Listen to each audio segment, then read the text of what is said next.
എല്ലാവർക്കും യേശുക്രിസ്തുവിന്റെ നാമത്തിൽ വന്ദനം ചെയ്യുന്നു. ഇത് SNS മീഡിയ. ഈ മീഡിയയുടെ ഉദ്ദേശം ദൈവവചനത്തെ പലരും തെറ്റായി പഠിപ്പിക്കുന്നു. തെറ്റിന് തെറ്റ് എന്ന് ചൂണ്ടിക്കാണിക്കുന്നതാണ് ഈ മീഡിയ ചെയ്തുകൊണ്ടിരിക്കുന്നത്.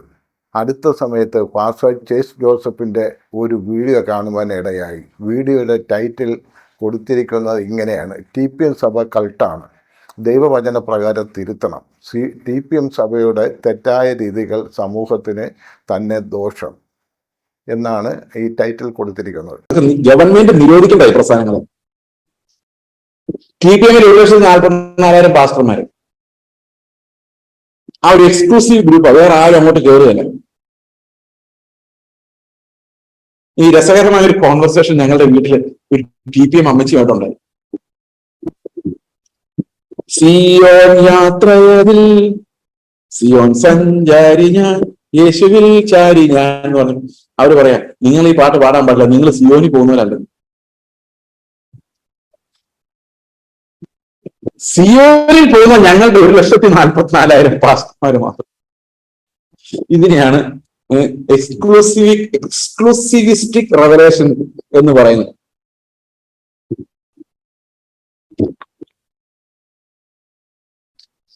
എന്നിട്ട് അവരൊരു കാര്യം പറഞ്ഞു, നിങ്ങൾ ഇങ്ങനെ കുടുംബമായിട്ട് സുവിശേഷ വേല ചെയ്യുന്നത് ശരിയല്ല. അപ്പൊ ഞാൻ ചോദിച്ചു, എന്ത് ചെയ്യണം? അപ്പൊ അവര് പറഞ്ഞു,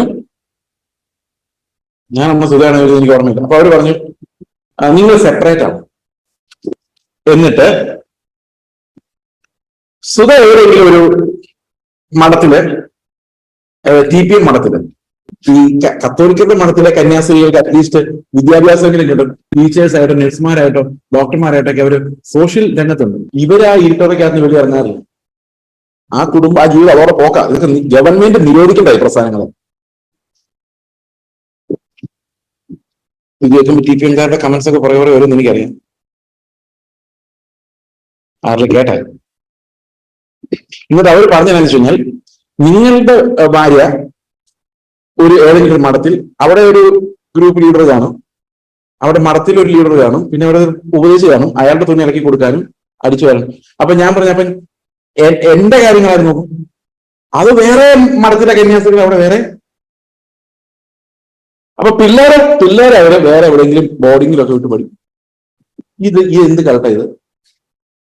ഇതിനകത്ത് ഏറ്റവും വലിയ തമാശ എന്താണെന്ന് വെച്ച് കഴിഞ്ഞാൽ, ഈ IPCക്കാർക്കും AG-കാർക്കും ഒക്കെ, ചർച്ച് ഓഫ് ഗോഡുകാർക്ക്, സാധാരണ പെന്തക്കോസ്തുകാർക്ക് TPMകാർക്ക് ഭയങ്കര ബഹുമാനം. എന്താണെന്ന് വെച്ചാൽ നമ്മൾ പറയുന്നത്, അവര് ഭയങ്കര നീതിമാന്മാരാന്ന് പറയുന്നത്. എന്റെ സഹോദരങ്ങളെ, ഒന്നാം തരം കൾട്ടല്ലെന്ന് എങ്ങനെ പറയാൻ പറ്റും? അതും ഈ കൾട്ടിന്റെ എല്ലാ ലക്ഷണങ്ങളും തികഞ്ഞു വരുന്ന ഒരു അത്ഭുത പ്രതിഭാസമാണ് TPM. കൺട്രോൾ, എക്സ്ക്ലൂസിവിസം, ദൈവത്തിൻ്റെതല്ലാത്ത നീതിയുടെ എൻഫോഴ്സ്മെന്റ്, വിവാഹം വിലക്കൽ. അത് രസം എന്താണെന്ന് വെച്ച് കഴിഞ്ഞാൽ, ഈ ബൈബിളിൽ പറയുന്നുണ്ട്, പാസ്റ്ററായിരിക്കുന്ന, അതായത് ഒരു സഭയുടെ അധ്യക്ഷനായിരിക്കുന്നവൻ കല്യാണം കഴിക്കണം. ആരാ കല്യാണം കഴിക്കേണ്ട? പാസ്റ്റർ. ഇത് നിങ്ങൾ ഈവാഞ്ചലിസ്റ്റ് ആയിട്ട് മിഷണറി ആയിട്ട് പോകാന്ന് വിചാരിച്ചോ, കല്യാണം കഴിക്കുന്ന ഒരു നിർബന്ധമില്ല. നിങ്ങൾ രമേശ് ചിരിക്കുന്നുണ്ട്. ഒരു മിഷണറി ആയിട്ട് ദേശത്തേക്ക് പോവാം, കല്യാണം കഴിക്കണമെന്ന് നിർബന്ധമൊന്നുമില്ല. കാരണം സുവിശേഷം പറയുന്ന അടുത്ത സ്ഥലത്തേക്ക് പോകുന്നു, ഭാര്യ വരുമ്പോൾ പുറകെ സ്പീഡ് വന്നില്ല. അതുകൊണ്ട് പൗലോസ് ഇങ്ങനെ ഭാര്യ ഇല്ലാതെ നടന്ന് ശുശ്രൂഷിച്ചു. എന്നാൽ ഒരു സഭയുടെ അധ്യക്ഷനാവാൻ ഇരിക്കുന്നവൻ വിവാഹിതനായി കുടുംബത്തിന്റെ പെയിനുകൾ അറിയണം, ഒരു കുടുംബത്തിലൂടെ എങ്ങനെയാണ് അത് കടന്നു പോകുന്നത് അറിയണമെന്നാണ് ബൈബിൾ എഴുതിയിരിക്കുന്നത്. അപ്പൊ പലതരം ശുശ്രൂഷകളുണ്ട്. അതിൽ വിവാഹം കഴിക്കാതെ ചെയ്യാവുന്ന ശുശ്രൂഷകളുണ്ട്, വിവാഹം കഴിച്ചിട്ട് ചെയ്യാവുന്ന ശുശ്രൂഷകളുണ്ട്. പക്ഷെ ഉപദേശിപ്പണി, അതായത് പാസ്റ്റർ പണി, ഇടയ ശുശ്രൂഷ, അധ്യക്ഷ സ്ഥാനം വഹിക്കേണ്ടത് കുടുംബമുള്ളവരാണ്.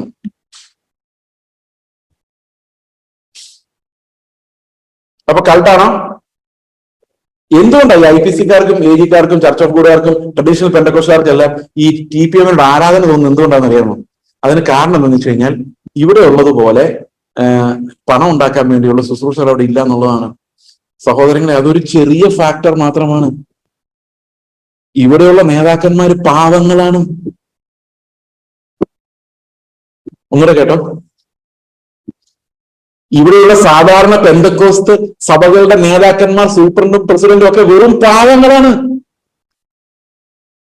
അവർ നിങ്ങളുടെ വീട്ടിൽ വരുമ്പോൾ നിങ്ങൾ പൈസ ഉള്ളവരാണെങ്കിൽ പ്രത്യേകിച്ചും അവർ വളരെ പാവങ്ങളാണ്. എന്നാൽ TPNകാർ അങ്ങനല്ല. അവര് നിങ്ങളുടെ ജീവിതത്തെ മുഴുവൻ നിയന്ത്രിക്കുന്ന കൺട്രോൾ ഫ്രീക്കുകളാണ്. അവരുടെ വാക്കുകൾക്ക് അപ്പുറത്തേക്ക് നിങ്ങൾക്ക് അനങ്ങാനോ തിരിയാനോ സഭയിൽ എഴുന്നേൽക്കാനോ പോലും സാധിക്കില്ല.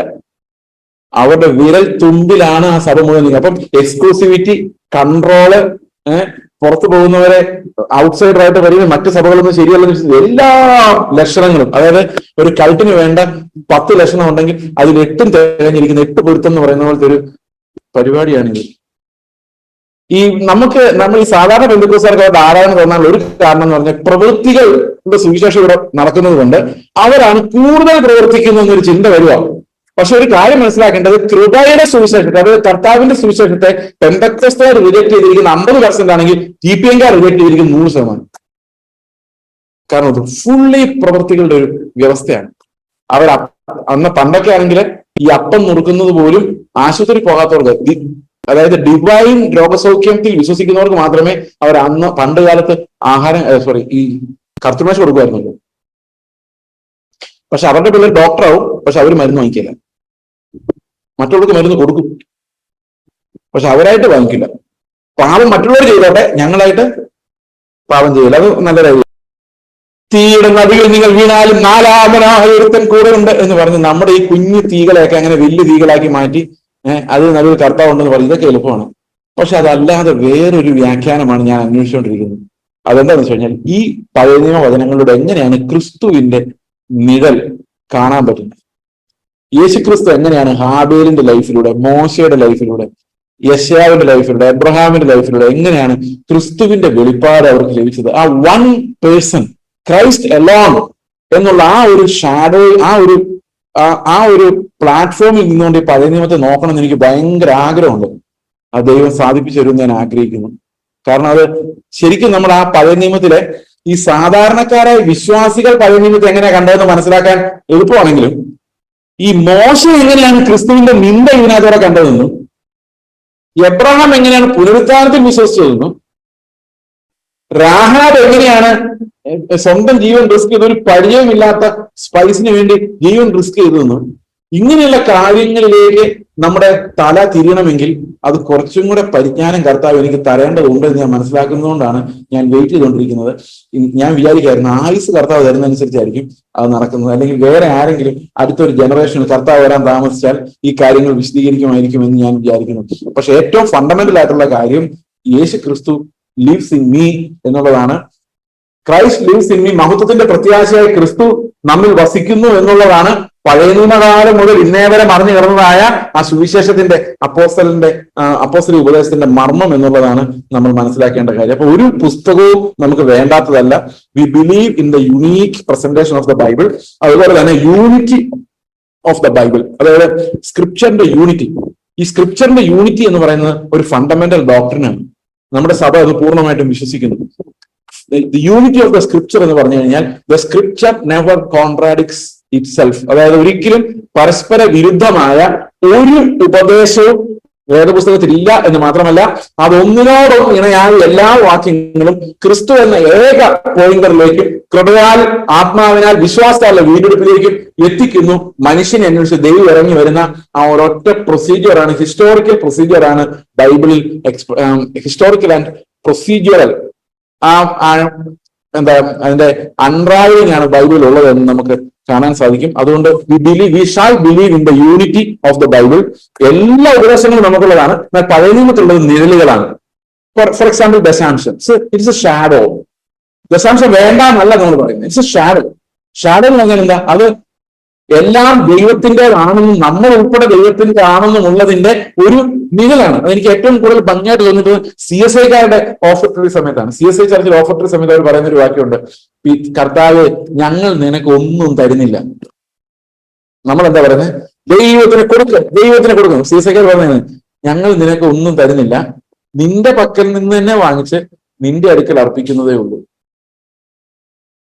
അപ്പൊ ഈ പോക്കറ്റിൽ 10 രൂപ എടുത്ത് ആയിരിക്കും കൊടുക്കുള്ളൂ. 10 രൂപ കയ്യിലെടുത്തിട്ട് അവർ പറയുന്നത് ഇത് എന്റെ പൈസയല്ല, നിന്റെ കയ്യിൽ നിന്ന് തന്നെ ഇതെടുത്ത് നിനക്ക് തരുന്നതല്ലാതെ നിനക്ക് സമർപ്പിക്കാൻ ഞങ്ങളുടെ കയ്യിൽ വേറെ ഒന്നുമില്ല. എത്ര മനോഹരമാണത്. 5 രൂപയ്ക്ക് 5 രൂപ. നിങ്ങൾ 50,000 കൊടുത്തിട്ട് എന്റെ എന്ന് പറയുന്നതിനേക്കാൾ എത്രയും നല്ലതാണ് 5 രൂപ കൊടുത്തിട്ട് അത് കർത്താവിന്റെ തന്നെയാണ് പറയുന്നത്. അപ്പൊ നമ്മൾ കൂടുതൽ പഠിച്ച് ഇത് എന്താ പറയുന്നത്, ഈ ക്രിസ്തുവിന്റെ ഏകാഗ്രതയിൽ നിന്ന് അകന്നു പോകുന്ന ഒരു സ്ഥിതിയിലേക്കാണ് നമ്മളുള്ളത്. അപ്പൊ പഥ്യോപദേശം ഇതിന്റെ പ്രധാനപ്പെട്ട കാര്യം എന്ന് പറയുന്നത് ഈ വക ദുരുപദേശങ്ങളെ നേരിടുക. അതായത് എനിമി ഗേറ്റിൽ വരുമ്പോഴേക്ക് ഇത് കണ്ടുപിടിക്കണമെങ്കിൽ ക്രിസ്തുവിനോടുള്ള നമ്മുടെ അറ്റാച്ച്മെന്റ്, അതായത് how attached are we to Christ എന്നുള്ളതാണ്. എന്തുമാത്രം സ്നേഹം കർത്താവിനോട് നമുക്കുണ്ടെന്നുള്ളതാണ്. കർത്താവിനോട് സ്നേഹം, കർത്താവ് പറഞ്ഞു എന്നെ സ്നേഹിക്കുന്നവർ എന്ത് ചെയ്യുന്നു? എന്റെ പ്രമാണങ്ങളെ പാലിക്കുന്നു. അപ്പോൾ പ്രമാണങ്ങളെ പാലിക്കുന്നു പറയുമ്പോൾ എനിക്ക് സ്നേഹമുണ്ട്, പക്ഷെ പാലിക്കാൻ പറ്റുന്നില്ല. അതുകൊണ്ടാണ് ഇത്ര എൻക്വയറി ഉണ്ടാകുന്നത്. അപ്പൊ കർത്താവിന്റെ കൽപ്പന എന്താ? എന്നെ സ്നേഹിക്കുന്നു, എന്റെ കൽപ്പനകളെ പ്രമാണിക്കുന്നു എന്നും പറഞ്ഞിട്ട് എടുത്താൽ പൊങ്ങാത്ത കുറെ കൽപ്പനകൾ തന്നിട്ട് പറയണം എന്നെ സ്നേഹിക്കുന്നവർ എന്ത് ചെയ്യുന്നു? എന്റെ കൽപ്പനകളെ പ്രമാണിക്കുന്നു. അപ്പൊ എടുത്താൽ പൊങ്ങാത്ത കൽപ്പനകൾ എടുത്ത് ഞാൻ എന്ത് ചെയ്യുന്നു? ഈ പൊങ്ങാത്ത കൽപ്പനകൾ എടുത്ത് യഹൂദന്റെ നല്ലോട്ട് വെച്ചിട്ട് പറയുന്നു ഐ ലവ് യു ജീസസ്. എങ്ങനെയുണ്ട്? എടുത്താൽ പൊങ്ങാത്ത കൽപ്പനകളെല്ലാം എടുത്ത് യഹൂദന്റെ തല്ലോട്ട് വെച്ചിട്ട് പറയാണ് അത് അവന്മാരിൽ വന്നോട്ടെ, ഞാൻ നിന്നെ സ്നേഹിക്കുന്നു, എനിക്ക് നിന്റെ സ്നേഹം മാത്രം, കൽപ്പനകൾ അത് യഹൂദന്മാർ നോക്കുന്നു. ഓ മൈ ഗോഡ്, അതൊരു ഭയങ്കര ചെയ്തായിരുന്നു. പക്ഷെ അതേ സമയത്ത് suppose there is another enquiry like no എനിക്ക് പറ്റുന്നില്ല, പക്ഷെ എന്നെ ഒരു പകരക്കാരനിലൂടെ കർത്താവ് ഇത് സാധിപ്പിക്കുന്നു. ക്രിസ്തുവിന്റെ അനുസരണത്തിലൂടെ എന്നെ നീതിമാനാക്കും.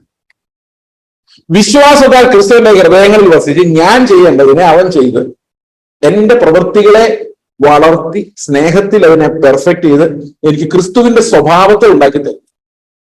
ഈ പകരക്കാരൻ എനിക്ക് ലൈഫ് ഒഴുകുന്നു, എന്നിലേക്ക് വരുന്നു. അതായത് ആത്മാവിനാൽ ഞാൻ ക്രിസ്തുവിന്റെ ജീവൻ അനുഭവിക്കുന്നു. ഞാൻ ഇംപെർഫെക്റ്റ് ആണ്, പക്ഷെ എന്റെ ഉള്ളിലുള്ള കർത്താവ് പരിപൂർണനായതുകൊണ്ട് ഞാൻ ആ പരിപൂർണതയിലേക്ക് നടന്നുകൊണ്ടിരിക്കുന്നു. അപ്പോൾ ദാഹം എന്ന് പറയുന്ന കർത്താവിന് വേണ്ടിയാണ്, ഈ കർത്താവിനെ ലഭിക്കാൻ വേണ്ടിയാണ്, കർത്താവ് നമ്മളിലൂടെ ജീവിക്കാൻ വേണ്ടിയാണ് ശരിക്കും നമ്മൾ ഈ നീതിയെ അന്വേഷിക്കുന്നത്. ആ നീതിയുടെ അന്വേഷണം ഒഴിവാക്കി കഴിഞ്ഞാൽ നമ്മൾ ക്രിസ്തു ഇല്ലാത്തവരും ക്രിസ്തുവിന് ചേരാത്തവരും അല്ലെ. പൗലോസിന്റെ ഒരു ആൾക്കാരുമുണ്ട്. നമുക്ക് പാവം പൗലോസിനെ ഓർക്കുമ്പോൾ വിഷമമുണ്ട്. അല്ലെങ്കിൽ നമുക്ക് പോളയും കൽട്ടം ഇതിനെ വിളിക്കാമായിരുന്നു, പക്ഷെ അങ്ങനെ വിളിക്കാൻ പറ്റില്ല. അപ്പൊ നമുക്ക് ഇപ്പൊ ഉള്ള ആളുകളുടെ പേര് വെച്ചൊക്കെയോ ഗേറ്റ് എന്നൊക്കെ പറഞ്ഞ് ഇതിനെ വിളിക്കുന്നതായിരിക്കും നല്ലത്.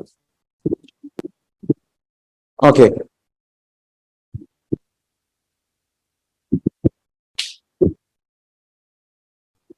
All right.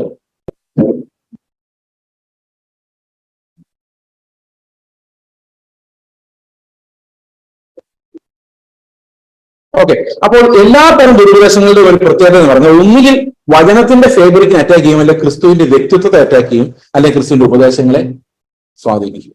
ഓക്കെ, അപ്പോൾ നമ്മൾ എന്തൊക്കെയാണ് അതിന്റെ കൺക്ലൂഷൻ ആയിട്ട് മനസ്സിലാക്കേണ്ടത്? യേശു ക്രിസ്തു ഒരു യഹൂദ ടീച്ചറല്ല. ബൈബിളിലെ എല്ലാ വചനങ്ങളും നമുക്കുള്ളതാണ്. കർത്താവ് എന്നെ അന്വേഷിച്ചു വന്നതാണ്. തന്നിൽ വിശ്വസിക്കുന്ന ഏവനും നശിച്ചു പോകാതെ, തന്നിൽ വിശ്വസിക്കുന്ന ഏത് യഹൂദനും നശിച്ചു പോകാതെ നിത്യജീവൻ പ്രാപിക്കേണ്ടതിന് അവൻ ഇസ്രായേലിനെ സ്നേഹിച്ചു എന്നല്ല, തന്നിൽ വിശ്വസിക്കുന്ന ഏവനും നശിച്ചു പോകാതെ നിത്യജീവൻ പ്രാപിക്കേണ്ടതിന് അവൻ ലോകത്തെ സ്നേഹിച്ചു എന്നാണ്. അപ്പോൾ അതിനർത്ഥം എന്താണ്? നമ്മളോടുള്ള വചനമാണത്, നമ്മോടുള്ള ആശ്വാസമാണ്. അപ്പൊ യോഹന്നാന്റെ ശുശ്രൂഷയും എഫെസോസിലെ സഭയ്ക്ക് ഉള്ളതാണ്, സ്മിർനയിലെ സഭയ്ക്ക് ഉള്ളതാണ്, എല്ലാ സഭകൾക്കും ഉള്ളതാണ്. ഈ ശുശ്രൂഷകളാണ് എന്താ പറയുന്നത്. അപ്പൊ ക്രിസ്തുവിന്റെ അധികാരത്തെ, വചനത്തിന്റെ അധികാരത്തെ നമ്മൾ ലഘൂകരിച്ച് കാണുന്നത് ഇങ്ങനെയുള്ള കൾട്ടുകളിലൂടെയാണ്. ഓക്കെ, ഈ ഫ്രീ ഗ്രേസ് മൂവ്മെന്റ് എന്ന് പറയുന്നത് ശരിക്കും കർത്താവിന്റെ കർത്തൃത്വത്തിനെതിരെയുള്ള ഒരു ഒരു ഒരു അവഹേളനമാണ്. ശരിക്കും you want him only as your saviour, you don't want him as your lord. നിങ്ങൾ രക്ഷിതാവായി നിങ്ങൾ കർത്താവിനെ ഉൾക്കൊള്ളുന്നു, പക്ഷെ കർത്താവായി ഉൾക്കൊള്ളുന്നില്ല. ശരിക്കും പറഞ്ഞാൽ എല്ലാ ദുരുപദേശങ്ങളിലും ആ ഒരു എലമെന്റ് ഉണ്ട്. We refuse to submit to that lordship of the lord. ഇതില് ഞാൻ ഈ പ്രസംഗിച്ചുകൊണ്ടിരുന്നപ്പോ ഒരു ബ്രദറൻ സഹോദരനോട് ചോദിച്ചു, നിങ്ങൾ ഈ ലോർഡ്ഷിപ്പ് സാൽവേഷൻ ആണ് പറയുന്നത്. അപ്പൊ ഞാൻ ചോദിച്ചു അത് എന്ത് സാൽവേഷൻ ആണ്? എനിക്ക് മനസ്സിലായില്ല. കാരണം ഇതിനെല്ലാം ഓരോ പേരിട്ടിട്ടുണ്ട്. പേരിട്ട് കഴിഞ്ഞാൽ ആൾ പോകുന്ന അർത്ഥം. അപ്പൊ പിന്നെ ഇവർ പറഞ്ഞ ആ ചേസ് ബ്രദർ ഉണ്ടല്ലോ, പുള്ളി ലോർഡ്ഷിപ്പ് സാൽവേഷൻ ആണ് പറയുന്നത്. അപ്പൊ അവർക്കും അറിയത്തില്ലായിരിക്കും ലോർഡ്ഷിപ്പ് സാൽവേഷൻ എന്താണ്. പക്ഷെ അവർ അയാൾ എന്തോ ദുരുപദേശകനാണ്, ഞങ്ങളുടെ ഉപദേശിച്ച് പറഞ്ഞ അയാൾ ലോർഡ്ഷിപ്പ് സാൽവേഷൻ ആണ് പറയുന്നതെന്നാണ്. ഇതാണ് പേരിടുക എന്ന് പറഞ്ഞത്. Name it and U destroy it എന്നാണ്. ഇപ്പൊ ഞാൻ പറയുന്ന കാര്യങ്ങളൊക്കെ നിങ്ങളൊരു പേര് കൊടുത്തു കഴിഞ്ഞാൽ അത് തീർന്നു. ഇയാൾ പറയുന്നത് ബ്രദറനിസം, ഇയാൾ പറയുന്നത് ഇങ്ങനെ ഒരു പേരിട്ടാ മതി. ഓ, അയാൾ പറയുന്ന കാൽവിനിസം, അല്ലെങ്കിൽ അയാൾ പറയുന്നത് അയാള് പേരേക്ക്. ഇപ്പൊ പേരിട്ട് കഴിഞ്ഞാൽ പിന്നെ നമ്മൾ ആരാവും വഴി തിരിയല്ല. കാരണം നമ്മളതല്ലെന്ന് നമ്മുടെ ചിന്ത, നമ്മൾ ആരാന്ന് നമുക്ക് അറിയാനും വേണം. ഓക്കെ, അപ്പോൾ you name it, you brand it, and then you destroy it, and you abandon it, you throw it away. ഇതാണ് എപ്പോഴും സംഭവിച്ചുകൊണ്ടിരിക്കുന്നത്. ഓക്കെ, അപ്പോൾ എന്താ പറയുന്നത്, നമ്മൾ ബ്രാൻഡ് ചെയ്ത് കഴിഞ്ഞാൽ, നെയിം ഇട്ട് കഴിഞ്ഞാൽ അതിനെ നമ്മൾ ഒഴിവാക്കും. ഓക്കെ, അപ്പോൾ എല്ലാ ദുരുപദേശങ്ങൾക്കും ഓരോ പേരുണ്ട്. ഈ പേരിട്ടിരിക്കുന്നതിന് അതിനെ നമ്മൾ ജാഗ്രതയിലിരിക്കാൻ വേണ്ടിയാണ്. ഇപ്പൊ ബ്രദറുകാർ എന്ന് പറഞ്ഞ് ഈ ലോർഡ്ഷിപ്പ് സാൽവേഷൻ, അപ്പൊ നിങ്ങൾ ലോർഡ്ഷിപ്പ് സാൽവേഷന്റെ ആളാണോ?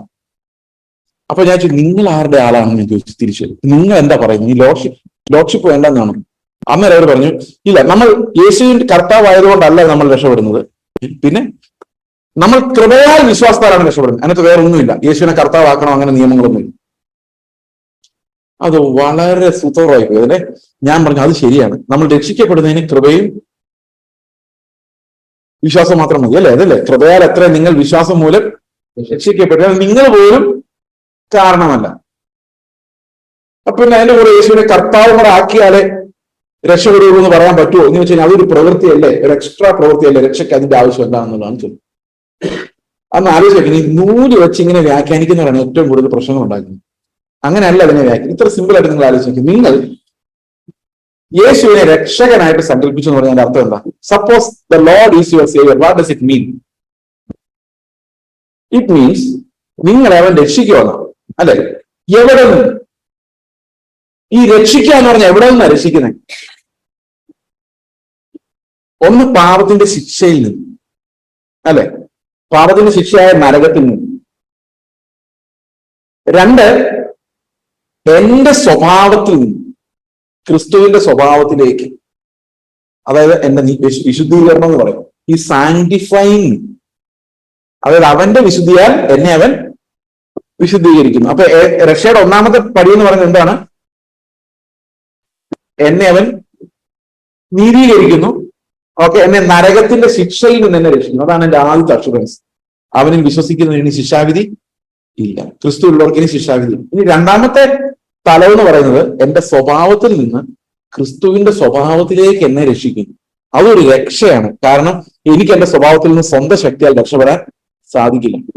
എനിക്ക് എന്റെ പ്രവണതകളിൽ, എന്റെ സ്വാഭാവിക പ്രവണതകളിൽ നിന്ന്, എനിക്ക് ജന്മന ഉണ്ടായ, ജനറ്റിക്കലി ഉണ്ടായ, അല്ലെങ്കിൽ എന്റെ സാഹചര്യം, ഞാൻ വളർന്നു വന്ന സാഹചര്യങ്ങളോട് ഞാൻ അക്വയർ ചെയ്തെടുത്ത ആ ജഡീകമായ സ്വഭാവങ്ങളിൽ നിന്ന് എനിക്ക് രക്ഷപ്പെടാൻ സാധിക്കില്ലാത്തത് കൊണ്ട് കർത്താവ് അവിടെയും എന്നെ രക്ഷിക്കണം. എവിടെ നിന്ന് എങ്ങോട്ട്? എന്റെ സ്വഭാവത്തിൽ നിന്ന് ക്രിസ്തുവിന്റെ സ്വഭാവത്തിലേക്ക്. അതിനെന്ത് വേണം? വിശ്വസിക്കണം. എന്ത് വിശ്വസിക്കണം? ഞാനല്ല, ക്രിസ്തു അത്രേ എന്ന് ഞാൻ തുടർച്ചയായി വിശ്വസിക്കുമ്പോൾ സംഭവിക്കും, എന്റെ സ്വഭാവം പോയി ക്രിസ്തുവിന്റെ സ്വഭാവം വരും. പതുക്കെ പതുക്കെ ഞാനല്ല, ക്രിസ്തു അത്ര ജീവിക്കുന്ന പറയുമ്പോൾ എന്റെ ഉള്ളിൽ സ്നേഹമുണ്ടാവും, ക്രിസ്തുവിന്റെ സ്വഭാവം ഉണ്ടാവും, അവന്റെ സ്വർഗത്തിലെ ധനങ്ങളെല്ലാം ഉണ്ടാവും. അങ്ങനെ ക്രിസ്തുവിന്റെ സ്വഭാവത്തിലേക്ക് നമ്മൾ രക്ഷപ്പെടണമെങ്കിൽ ഞാനല്ല, ക്രിസ്തു അത്രേ എന്ന് പറയണ്ടേ? അതല്ലേ ക്രിസ്തുവിന്റെ കർത്തൃത്വം. അപ്പൊ രക്ഷയിൽ ക്രിസ്തുവിന്റെ കർത്തൃത്വം ഉണ്ടാവുക എന്ന് പറയുന്നത് രക്ഷയ്ക്ക് കാരണമല്ല, പക്ഷെ രക്ഷയുടെ ഫലമാണ്. മനസ്സിലാകുന്നുണ്ടോ? അപ്പൊ രക്ഷിക്കപ്പെട്ട ഒരാളുടെ കർത്താവ് ആരായിരിക്കുള്ളൂ? യേശുക്രിസ്തു മാത്രമായിരിക്കും. അതാണ് പൗലോസ് പറയുന്നത്. അപ്പോൾ ലോർഡ്ഷിപ്പ് സാൽവേഷൻ ശരിയാണെന്ന് വെച്ചാൽ കർത്താവ് നിങ്ങളുടെ കർത്താവ് അല്ലെങ്കിൽ നിങ്ങൾ രക്ഷിക്കപ്പെട്ടിട്ടില്ല.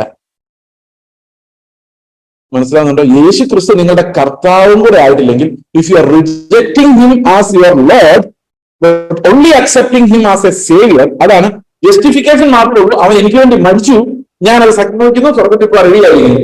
ഇനി അങ്ങോട്ടുള്ള ലൈഫിൽ അവന്റെ കർത്താവായി വരുന്നോ ഇല്ലയോ എന്നുള്ളത് എനിക്ക് പ്രശ്നമല്ല എന്ന് പറയുമ്പോൾ you are not receiving his life, you are only intellectually accepting it. നിങ്ങൾ എന്ത് ചെയ്യുന്നതേ ഉള്ളൂ? അത് ബുദ്ധി കൊണ്ട് നിങ്ങൾ സമ്മതിക്കുന്നതേ ഉള്ളൂ. നിങ്ങൾ ആത്മാവുകൊണ്ട് അത് എഗ്രി ചെയ്യുന്നില്ല. ആത്മാവുകൊണ്ട് എഗ്രി ചെയ്ത് കഴിഞ്ഞാൽ വീണ്ടും ജനിച്ച ഒരാളുടെ ഹൃദയത്തിൽ വരുന്ന ഏറ്റവും വലിയ മാറ്റം എന്ന് പറയുന്നത് യേശു ക്രിസ്തുവിന്റെ കർത്തൃത്വം തന്നെയാണ്. ഈ കർത്തൃത്വമാണ് നമ്മളെ മുമ്പോട്ട് നയിക്കുന്നത്, നമ്മളെ പഠിപ്പിക്കുന്നതും നമ്മളെ മനസ്സിലാക്കി തരുന്നു. ഓക്കെ, അപ്പോൾ ദുരുപദേശങ്ങളിൽ നിന്ന് അകന്നു നിൽക്കുവാനും പൂർണ്ണമായ വിശദീകരണം പ്രാപിക്കുവാനും നമുക്ക് ആഗ്രഹമുണ്ടെങ്കിൽ ഞാൻ ഇതിന്റെ ഒരു കൺക്ലൂഷനായിട്ട് പറയുകയാണ്. നമ്മളൊരു ചെറിയ ബ്രേക്ക് എടുക്കാൻ ചായ പുറകിൽ റെഡി വന്നിരിപ്പുണ്ട്, ഇങ്ങോട്ട് നോക്കണ്ട, അത് അവിടെ ഉണ്ട്. ഓക്കെ, അപ്പൊ നമ്മൾ ഒരു കൺക്ലൂഷൻ പറയുകയാണെങ്കിൽ എപ്പോഴും ചിന്തിക്കേണ്ട ഒരു കാര്യം, എനിക്ക് വേദവചനത്തിൽ ഒരു ഭാഗം മനസ്സിലായില്ലെങ്കിൽ അത് അവിടെ ഇല്ലാന്നോ അതോ വേണ്ടാന്നോ അല്ല, അത് ദൈവം ഏതോ ഒരു കാലത്ത് എനിക്ക് മനസ്സിലാക്കി തരും. അതിനുവേണ്ടി അത് യഹൂദനുള്ളതാണെന്നും പറഞ്ഞ് വിഭജിക്കുന്നതിനേക്കാളും നല്ലത് കർത്താവിന്റെ ആത്മാവ് നമ്മളെ നടത്താൻ വേണ്ടി കാത്തിരിക്കുന്നതാണ്, ഒരു പൂർണ്ണമായ റെവലേഷൻ നമുക്ക് ലഭിക്കാൻ വേണ്ടി. അതുപോലെ എനിക്ക് ഇപ്പോഴും മനസ്സിലാകാത്ത ഒത്തിരി വേദഭാഗങ്ങൾ പുതിയ നിയമത്തിലുണ്ട്. ഓക്കെ, ഞാനത് എന്താ പറയുന്നത്, എനിക്ക് അറിയത്തില്ല എന്ന് പറഞ്ഞാൽ എനിക്കൊരു ലജ്ജയില്ല. കാരണം ഞാൻ ബൈബിളിനേക്കാളും മിടുക്കനല്ല. എന്റെ ഉള്ളിൽ കർത്താവ് വെളിപ്പെടുത്തി തരുന്ന അത്ര എനിക്ക് അറിയുള്ളൂ. ഉദാഹരണത്തിന് ഒരു ശാസ്ത്രിയുടെ കഥ പറയുന്നുണ്ട്, അല്ലെ, എന്താ, തന്റെ നിക്ഷേപത്തിൽ നിന്ന് പഴയതും പുതിയതും എടുത്തു കൊടുക്കുന്നവനായ ഒരു ശാസ്ത്രിയോട് സദൃശം സ്വർഗരാജ്യം. എന്താന്ന് എനിക്ക് ഇപ്പോഴും മനസ്സിലായിട്ടില്ല, എന്താ ഈ പഴയതും പുതിയതും. ഞാൻ ഇങ്ങനെ ആലോചിച്ചുകൊണ്ടിരിക്കുക. അപ്പൊ പലരും ചോദിക്കാറുണ്ട്, അത് ശാസ്ത്രം മനസ്സിലായില്ലേ? ഇല്ല. പഴയതെന്ന് പറഞ്ഞാൽ ഇത് പുതിയതെന്ന് പറഞ്ഞാൽ എനിക്കത് കൺവിൻസിങ് അല്ല. ഞാൻ അതുകൊണ്ട് എനിക്ക് വെയിറ്റ് ചെയ്തുകൊണ്ടിരിക്കുകയാണ്. അപ്പൊ വി ആർ ഓൾവേസ് ലേണിംഗ്. നമ്മൾ എപ്പോഴും പഠിച്ചുകൊണ്ടിരിക്കുകയാണ്. പക്ഷെ ഫണ്ടമെന്റൽസ് എന്ന് പറയുന്നത് അത് അവിടെ തന്നെ മാറാതെ നിൽക്കണം. അത് ഏറ്റവും വലിയ ഫണ്ടമെന്റൽ എന്ന് പറയുന്നത് സോളാ സ്ക്രിപ്ചറ എന്നുള്ളതാണ്. ഓക്കെ, വചനം മാത്രം, അവിടെ നിന്നാണ് ബാക്കിയുള്ള തുടങ്ങുന്നത്. വചനം മാത്രം, the whole of the scripture. ഇത് സാധാരണ കോടതിയിൽ സത്യം ചെയ്യുമ്പോൾ അവർ പറയും, എന്താ പറയുന്നത്, ഞങ്ങൾ we declare the truth, only the whole truth, we declare the truth, the whole truth, the only truth and nothing but the truth. അങ്ങനെയാണെന്ന് തോന്നുന്നത്. സത്യം പറയും, പൂർണ്ണമായും പറയും, അതല്ലാതെ ഒന്നും പറയുകയില്ല. അതുപോലെ തന്നെയാണ് വേദപുസ്തകത്തെ കുറിച്ച് പറയുമ്പോഴും the whole Bible, nothing but the Bible, Bible alone. Okay, അങ്ങനെയാണ് നമ്മുടെ ഉപദേശത്തിന്റെ ഏറ്റവും പ്രധാനപ്പെട്ട foundation. So we believe every word of the scripture. ഇപ്പോൾ കൾട്ടുകളെ തിരിച്ചറിയാവുന്ന ഒരു പരിശ്രമത്തിലാണ് പോകുന്നത്. കൾട്ടുകളുടെ ലക്ഷണങ്ങളെ കുറിച്ചാണ് പറയുന്നത്. പറഞ്ഞു തുടങ്ങിയിട്ടില്ല, പറഞ്ഞു തുടങ്ങാൻ പോവാണ്. അപ്പൊ നിങ്ങൾ അറ്റൻഡ് ചെയ്യുന്ന ഗ്രൂപ്പ് ഏതായാലും ഇത് കൾട്ടിൽ പെടുന്നതാണോ എന്ന് നോക്കാനുള്ള ഒരു അവസരമാണിത്. ഓക്കെ, അത് TPM ആകാം, അത് എന്താ പറയുന്നത്, സാക്പനിന്റെ വിഭാഗമോ തങ്കു ബ്രദറോ ഏതെങ്കിലും ഒരു മനുഷ്യന്റെ സ്വാധീനത്തിൽ ഞങ്ങളുടെ പാസ്റ്റർ ഉണ്ടല്ലോ എന്ന് നിങ്ങൾ പറയുന്ന ആ ടൈപ്പ് ഒരു ഗ്രൂപ്പിലാണ് നിങ്ങൾ വരുന്നതെങ്കിൽ ഇത് ശ്രദ്ധിക്കേണ്ടത് നിങ്ങൾക്കുള്ളതാണ്. ഓക്കെ, ഇത് കൾട്ടായിട്ടുണ്ടോ എന്ന് നോക്കാം. ചിലപ്പോൾ കൾട്ടായിട്ടുണ്ടാവില്ല, എന്നാലും ഒന്ന് പരിശോധിക്കാം ലക്ഷണങ്ങൾ എന്തൊക്കെയാണ്. ഓക്കെ, എങ്ങനെയാണ് നമുക്ക് കൾട്ടുകളെ ഐഡന്റിഫൈ ചെയ്യാൻ പറ്റുന്നത്? ശരിക്കും കൾട്ട് എന്ന് പറഞ്ഞു കഴിഞ്ഞാൽ എന്താണെന്ന് ചോദിച്ചാൽ ഞാൻ ഒരു എക്സാമ്പിൾ പറയാം. കർത്താവ് പറഞ്ഞ അപ്പത്തെ ചോദിച്ചാൽ കല്ല് കൊടുക്കുന്നു, മുട്ടയെ ചോദിച്ചാൽ തേലിനെ കൊടുക്കും. ഈ കൾട്ടിന്റെ പ്രത്യേകത എന്ന് വെച്ച് കഴിഞ്ഞാൽ ഒരു കല്ലെടുത്ത് പാക്ക് ചെയ്തിട്ട് അതിന്റെ വിശ്വാസത്തിലേക്ക് കൊടുത്തിട്ട് ഇതാണ് നിന്റെ അപ്പം എന്ന് പറഞ്ഞു കഴിഞ്ഞാൽ താങ്ക് യു എന്നും പറഞ്ഞത് മേടിപ്പിക്കാൻ ആ കൾട്ട് ലീഡറിനെ കൊണ്ട് പറ്റും. ഇതാണ് കൾട്ടിന്റെ പ്രത്യേകത. മനസ്സിലായോ?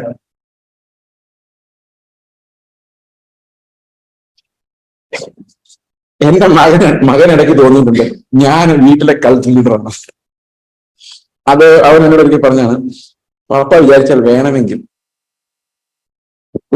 എലികളുടെ അടുത്ത് പോയി നിങ്ങൾ ഈ പൂച്ചയെ വാങ്ങിച്ചോ, നിങ്ങൾക്ക് ഉപകാരം ചെയ്യും എന്നും പറഞ്ഞ് ഈ പൂച്ചയെ അവരുടെ മുന്നിൽ വിൽക്കാൻ തക്ക ഇൻഫ്ലുവൻസ് ആണ് എന്ന് പറഞ്ഞു കഴിഞ്ഞാൽ ചെയ്തു പോകുന്നു. പറയുമ്പം ഇത് ചെയ്തു പോവുകയാണ്. കാരണം എലികളോട് എന്ന് പറയുന്നത് ഈ പൂച്ചയെ നിങ്ങൾ വാങ്ങിച്ചോ, നിങ്ങൾക്ക് ഇത് ഉപകാരപ്പെടും എന്ന് പറഞ്ഞ് എലികൾ വിശ്വസിക്കുന്നു. ഇതൊരു കൾട്ടിന്റെ പ്രത്യേകതയാണ്. അതായത് നമ്മള് സത്യമാണ് എന്നും പറഞ്ഞുകൊണ്ട് കള്ളം വിൽക്കാനുള്ള ഒരു എബിലിറ്റി ഈ കൾട്ട് ലീഡേഴ്സിനാണ്. ഓക്കെ, ഇനി നമുക്ക് ഈ കൾട്ടിന്റെ അടയാളങ്ങൾ നോക്കാം. നിങ്ങളുടെ സഭയെ നിങ്ങൾ മുറുക്കെ പിടിച്ചോളുക, വിടരുത്. ഒന്ന്, അതിന്റെ ലീഡർഷിപ്പിനോട് പരിപൂർണമായ വിധേയത്വം. ഒരു ചോദ്യവും ചോദിക്കാൻ പറ്റില്ല. What the leaders say you obey, no questions asked. ഇത് കൾട്ടിന്റെ ഏറ്റവും പ്രധാനപ്പെട്ട ഒരു പ്രത്യേകതയാണ്.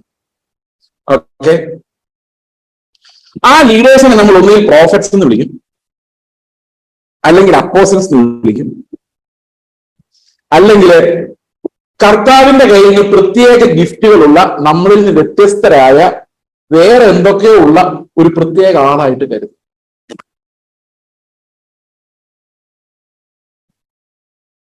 അങ്ങനെ ഒരാളുടെ കീഴിലേക്ക് നമ്മൾ പതുക്കെ സ്ലിപ്പാവും. അപ്പൊ ക്രിസ്തു എന്ന തലയ്ക്ക് പകരം ഇങ്ങനെയുള്ള തലകൾ നമുക്കുണ്ടാവും. അങ്ങനെ 2 തലകളുള്ള വിചിത്ര ജീവികളായിട്ട് നമ്മൾ. ഓക്കെ, അപ്പോൾ ഇത് എന്ത് ചെയ്യുന്നു വെച്ച് കഴിഞ്ഞാല്, എന്റെ ആത്മീക അഭിവൃദ്ധിക്ക് ഈ മനുഷ്യനെ പൂർണ്ണമായിട്ട് വിശ്വസിക്കുക എന്നുള്ളത് എനിക്ക് വളരെ അത്യാവശ്യമാണ് എന്ന് മനഃശാസ്ത്രപരമായിട്ട് ഇവർ ചിന്തിച്ച് മനസ്സിലാക്കിയെടുക്കും. അപ്പൊ അവർ ചിന്തിക്കുന്നത്, ഞാൻ നന്നാകാൻ വേണ്ടിയാണ് ഈ മനുഷ്യൻ ഇങ്ങനെയൊക്കെ പറയുന്നത്. സത്യം പറഞ്ഞാൽ നിങ്ങൾ നന്നാകാൻ വേണ്ടിയല്ല, അയാൾ നന്നാകാൻ വേണ്ടിയാണ് അയാൾ ഇതെല്ലാം പറഞ്ഞുകൊണ്ടിരിക്കുന്നത്. നമുക്ക് മനസ്സിലാവില്ല. നമ്മൾ വിചാരിക്കുന്നത് നമ്മൾ നന്നാകാൻ വേണ്ടി ഇയാൾ ഇത്രയും കഷ്ടപ്പെടുന്നു, ഇയാൾ പറയുന്നതെല്ലാം സ്വീകരിച്ചാൽ എന്റെ ആത്മീക അഭിവൃദ്ധിക്ക് അത് നല്ലതായിരിക്കുമെന്ന് വിശ്വസിക്കും. അപ്പൊ അങ്ങനെ നമ്മുടെ ലോയൽറ്റി വാങ്ങാൻ കഴിവുള്ള ആളുകൾ നിയന്ത്രിക്കുന്ന ഒരു ഗ്രൂപ്പിലാണ് നിങ്ങളുള്ളതെങ്കിൽ, if you are extremely loyal to the leader, you are in trouble. ഇപ്പൊ എന്നോട് ചോദ്യങ്ങൾ ചോദിക്കാൻ നിങ്ങൾക്ക് തന്നെ തോന്നുന്നില്ലെങ്കിൽ, you are in trouble. You are in big trouble.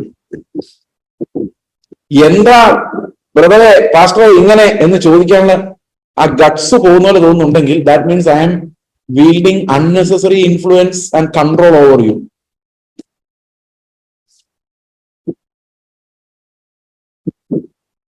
Okay, കാരണമല്ല, നമ്മൾ എല്ലാവരും ക്രിസ്തുവിന്റെ ശരീരത്തിൽ ഓരോ രീതിയിൽ അവയവങ്ങളാണ്. ശുശ്രൂഷ എന്ന് പറയുന്നൊരു കൃപാവരമാണ്, അല്ലാതെ വേറൊരു അതോറിറ്റിയും ആ ശുശ്രൂഷയുടെ കൃപാവരത്തിന്റെ അതോറിറ്റി അല്ലാതെ ഒരു വ്യക്തിക്കും നമ്മുടെ മേൽ യാതൊരുവിധ അധികാരവുമില്ല. കൃപാവരത്തിനാണ് അധികാരമുള്ളത്, അത് വിവേചിക്കപ്പെടേണ്ടതുമാണ്. ഓക്കെ, ഇനി അങ്ങനെയുള്ള ഗ്രൂപ്പുകൾ നിങ്ങൾ ചെല്ലുകയാണെങ്കിൽ, നിങ്ങളുടെ പാസ്റ്ററോട് കൂടുതൽ വിധേയത്വവും അനുസരണയും കാണിച്ചാൽ നിങ്ങൾ അവർ പരസ്യമായി പുകഴ്ത്തുകയും നിങ്ങൾക്ക് സമ്മാനങ്ങൾ തരികയും നിങ്ങൾ വളരെ നല്ല ഒരാളായിട്ട് അവർ പൊക്കി പറയുകയും ചെയ്യും.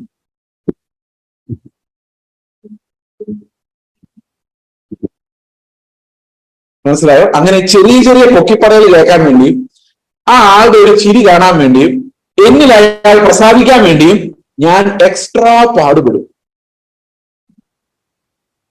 അപ്പം ആൾക്കാർ വിചാരിക്കുന്നുണ്ട്, ഓ പാസ്റ്റർ എന്ന് നോക്കി ഒന്ന് ചിരിച്ചു കേട്ടോ, വലിയ പറയല, പക്ഷെ ഒരു സന്തോഷം, നാളെയും പാസ്റ്ററിന് വേണ്ടി എന്തെങ്കിലും ചെയ്യണം തോന്നുന്നുണ്ടോ? U are in trouble.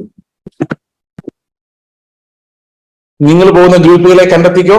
TPM ഇങ്ങനെ കണ്ടെന്ന് ഞാൻ കേട്ടിട്ടുണ്ട്. ഞാൻ എല്ലാ ഗ്രൂപ്പുകളെ കുറിച്ചും പറയുന്നില്ല. അവിടുത്തെ പാസ്റ്റർമാരുടെ ആ പ്രസാദത്തിന് വേണ്ടി വിശ്വാസികൾ എന്ത് അവർ പറയുന്ന അനുസരിക്കും.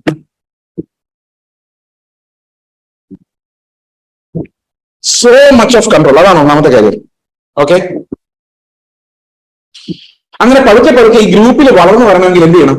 ഈ നേതാവിനെ പുകഴ്ത്തിക്കൊണ്ടിരിക്കും. നേതാവിനെ പുകഴ്ത്തിക്കൊണ്ടിരുന്നാൽ അവൻ ഗ്രൂപ്പിൽ വളർന്നു വരും. അവൻ പതുക്കെ ഡ്രൈവറായിട്ട് തുടങ്ങും, പിന്നെ മനസാക്ഷി സൂക്ഷിപ്പുകാരനാവും, ഡയറി ആവും, പിന്നെ അവനെ വിളിച്ചാലേ പ്രോഗ്രാം കിട്ടുള്ളൂ. അവൻ ഓൾ ഇൻ ഓൾ ആവും. മനസ്സിലായോ? അങ്ങനെ കൂടെ നിന്ന് പുകഴ്ത്തി പറയുന്നവരെ ഇവർ വലുതായി കൊണ്ടു നടക്കുക. ഇപ്പൊ ബാക്കിയുള്ളവരെല്ലാം എന്താ പ്രോത്സാഹിപ്പിക്കുന്നത്? എന്റെ കൂടെ നിന്നാ നീ ഒക്കെ അനുഗ്രഹിക്കപ്പെടും, നീ ശുശ്രൂഷയിൽ വളരും. ശുശ്രൂഷയിൽ വളരുന്ന എങ്ങനെയാ? നേരത്തെ ബാഗ് എടുത്തുകൊണ്ട് നടന്നവൻ ഇപ്പൊ വണ്ടി ഓടിക്കുന്നു, അതാണ് വളർച്ച. ഇന്നലെ വണ്ടി ഓടിച്ചവൻ ഇന്ന് ഡയറിയിൽ കുറിക്കുന്നു, അതൊക്കെ ഭയങ്കര പ്രോഗ്രസ്സാ. ഒന്നാമത്തെ കാര്യം മനസ്സിലായോ? ഇത് കണ്ടുപിടിച്ചോ? ഇവിടെയൊക്കെ ഉണ്ടോ ആൾക്കാർ? ഈ ഗ്രൂപ്പ് ഉണ്ടോ? നിങ്ങൾ മെമ്പേഴ്സ് ഒന്നും അല്ലല്ലോ. അടുത്തത്, ഞങ്ങളാണ് ശരിക്കും ദൈവത്താൽ അനുഗ്രഹിക്കപ്പെട്ട, ദൈവം ഇടയിൽ ഇറങ്ങി വന്നിരിക്കുന്ന ഒരു ഗ്രൂപ്പ്.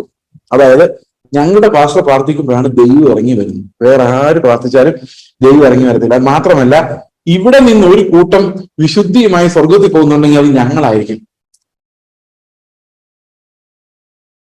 ഞങ്ങളുടെ പാസ്റ്റർമാർ മാത്രമാണ്, ഇനി ഞാൻ ഇൻഡയറക്റ്റ് ആയിട്ട് പറയുകയാണ്, ഞങ്ങളുടെ പാസ്റ്റർമാർ മാത്രമാണ് കല്യാണം കഴിക്കാത്ത പാസ്റ്റർമാർ, ഞങ്ങളുടെ പാസ്റ്റർ മാത്രമാണ് വെള്ളോത്സവം ധരിക്കുന്ന പാസ്റ്റർമാർ. അതുകൊണ്ട് ഞങ്ങളുടെ പാസ്റ്റർമാർ വളരെ പ്രത്യേകതയുള്ള പാസ്റ്റർ. അതുകൊണ്ട് ഞങ്ങളുടെ ചർച്ച് മാത്രമേ ശരിക്കും ദൈവത്തിന് ഏറ്റവും പ്രസാദമുള്ള അപ്പോസ്തലന്മാരാൽ നടത്തപ്പെടുന്ന ചർച്ച്. എക്സ്ക്ലൂസിവിറ്റി എന്ന് പറയും. അതായത്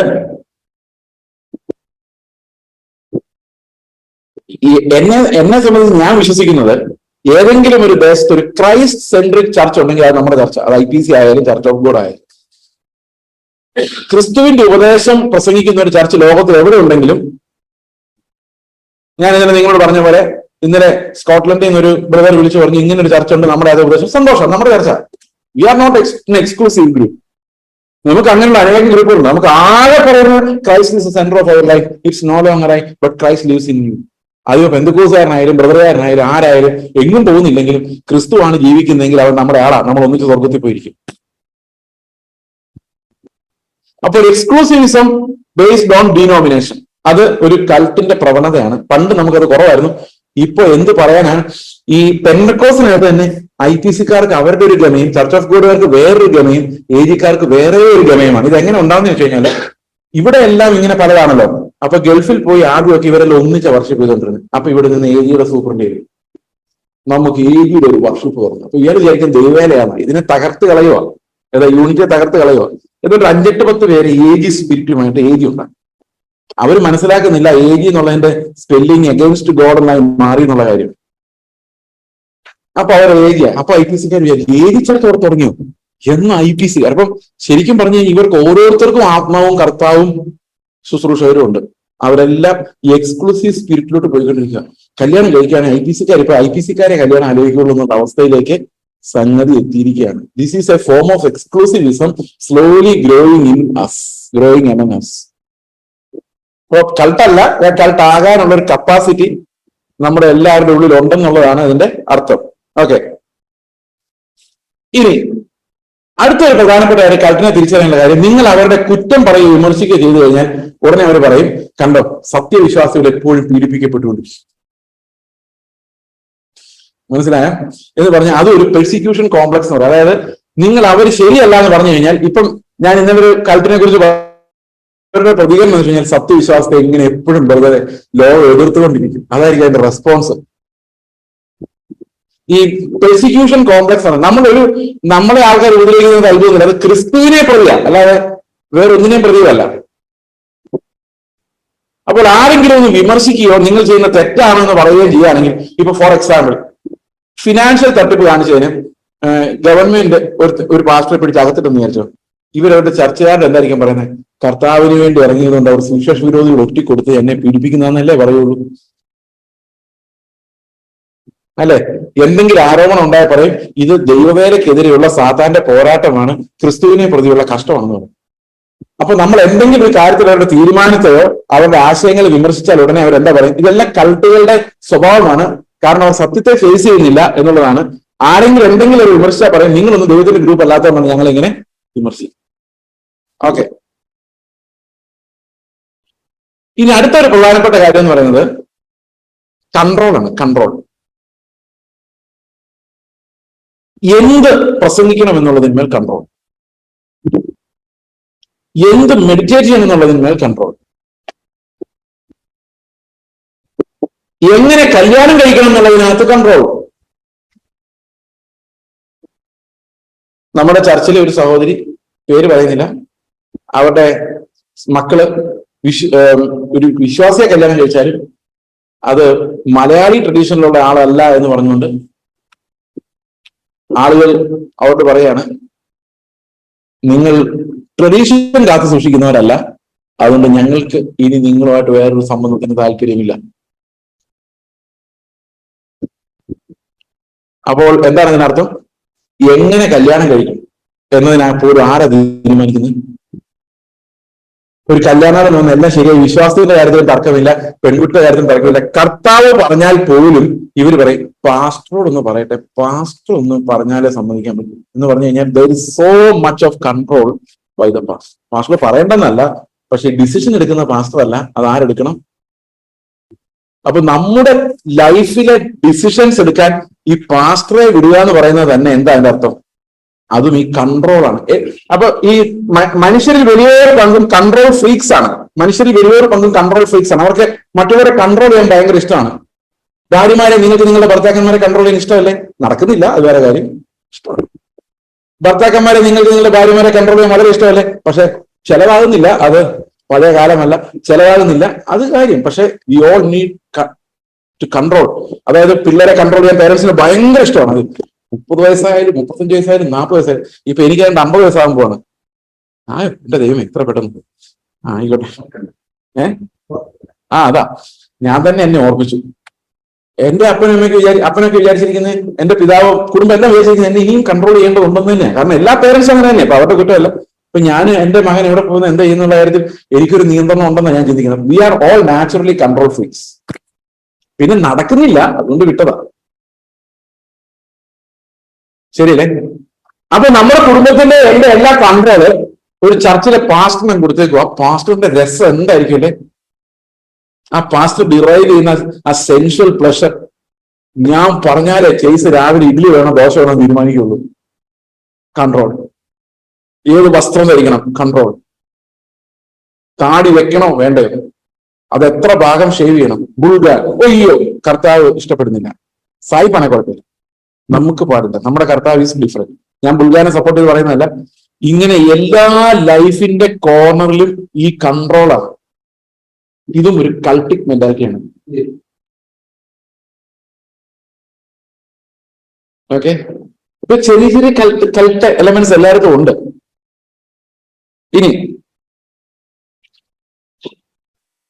ഇനി വേറൊരു കൾട്ടിന്റെ ഏറ്റവും വലിയ പ്രത്യേകത, പരസ്യമായിട്ട് പറയാൻ പറ്റുന്ന ഒത്തിരി കാര്യങ്ങളില്ല. അതുകൊണ്ടാണ് ഞാൻ ഈ സഭകൾക്കെല്ലാം പേരുകൾ പറഞ്ഞിട്ട് നിങ്ങൾ തന്നെ വിവേചിച്ചോളാൻ പറഞ്ഞത്.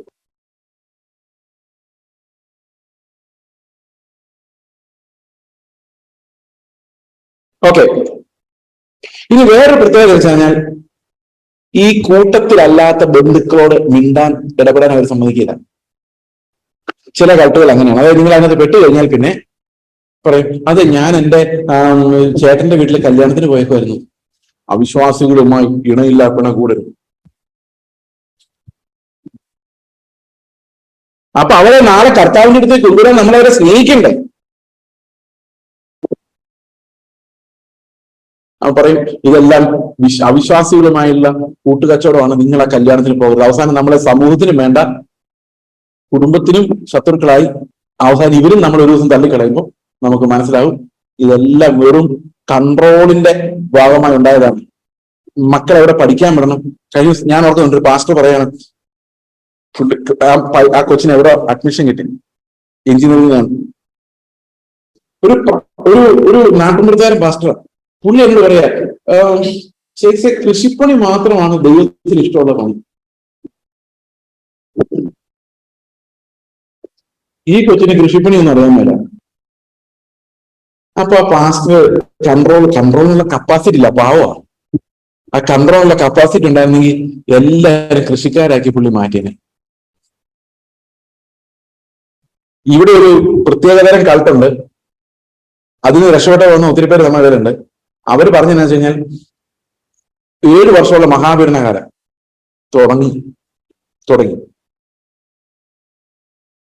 അത് കഴിഞ്ഞ് കർത്താവ് നമ്മളെ കൊണ്ടുപോകുന്നു. അപ്പോ ഈ 7 വർഷക്കാലം ഭയങ്കര പെർസിക്യൂഷൻ വരും. രണ്ടാമത്തെ 3.5 വർഷക്കാലം കഷ്ടമായിരിക്കും. അതുകൊണ്ട് നമുക്ക് സ്ഥലമെല്ലാം വിറ്റ് ഒരു സങ്കേത പട്ടണം ഉണ്ടാക്കും. അങ്ങനെ പറഞ്ഞ അവർ ഇടുക്കിയിലും വയനാട്ടിലും 2 സങ്കേത പട്ടണങ്ങൾ ഉണ്ടാക്കി. പല ആൾക്കാർ ഇവിടുന്ന് വീട് വിറ്റ് കാശ് ഉണ്ടാക്കി അവിടെ പോയി താമസിച്ചു. പൈസ കൊടുക്കാനില്ലാത്തവർക്ക് അവിടെ പണിയെടുക്കാം, പൈസ കൊടുക്കാനുള്ളവർക്ക് ചുമ്മാ ഇരിക്കാം. അതാണ് സങ്കേത പട്ടണം. മലേഷ്യ. അത് വിശ്വസിച്ച് മലയാളികൾ സ്വത്ത് വിറ്റ് പൈസ കൊണ്ടുപോയി കൊടുത്ത് സങ്കേതപട്ടണം ഉണ്ടാക്കുക. അവർ പറയുന്നതെന്ന് വെച്ച് കഴിഞ്ഞാൽ ഇവിടെ എല്ലാം പെർസിക്യൂഷൻ വരും. അപ്പൊ ഇടുക്കിയിൽ വരില്ലേ, വയനാട്ടിൽ വരില്ലേ? അവർ വിചാരിക്കുന്ന ഇടുക്കിയും വയനാടും ഒക്കെ ഇപ്പോഴും എന്താ പറയുന്ന ആൾക്കാർ കയറി ചെല്ലാത്ത, വർത്തമാനപത്രം പോലും ചെല്ലാത്ത, ബസ് പോലും ചെല്ലാത്ത കുഗ്രാമമാണെന്ന് വിചാരിച്ചിരിക്കുന്നത്. ഞാൻ ഒരു ഇടുക്കിക്കാരനാണ്. അവിടെ മല്ലപ്പള്ളിയെക്കാളും ഡെവലപ്ഡാണ്. മല്ലപ്പള്ളി ഇനി ഡെവലപ്പ് ചെയ്യാനൊന്നും പോകുന്നില്ല. അതിന്റെ കാരണം നമ്മുടെ ഇവിടുത്തെ പിള്ളേരെല്ലാം അമേരിക്കയിലും ഗൾഫിലും ഒക്കെ പോയി പ്രായമായവരെ അപ്പച്ചന്മാരും അമ്മച്ചിമാർക്കും വേണ്ടി ഇവിടെ എന്നാ ഷോപ്പിംഗ് തുടങ്ങാനാണ്. അവരൊക്കെ വരുമ്പോഴേ അവിടെ നിന്നൊക്കെ ഷോപ്പ് ചെയ്താ കൊണ്ടുതരുന്ന ഇവിടെ. അന്നേരം ഇവിടെ നമ്മൾ ഈ പ്രായമായ അപ്പച്ചന്മാർ മാത്രമുള്ള ഒരു ദേശമായിട്ട് മല്ലപ്പള്ളി മാറാൻ പോവാണ്. മല്ലപ്പള്ളിയിലെ ഏരിയ മുഴുവൻ അവർക്ക് വേണ്ടി മൊബൈൽ ഷോപ്പ് തുടങ്ങിയിട്ട് കാര്യമില്ല, ടെക്സ്റ്റൈൽ ഷോപ്പ് തുടങ്ങിയിട്ട് കാര്യമില്ല.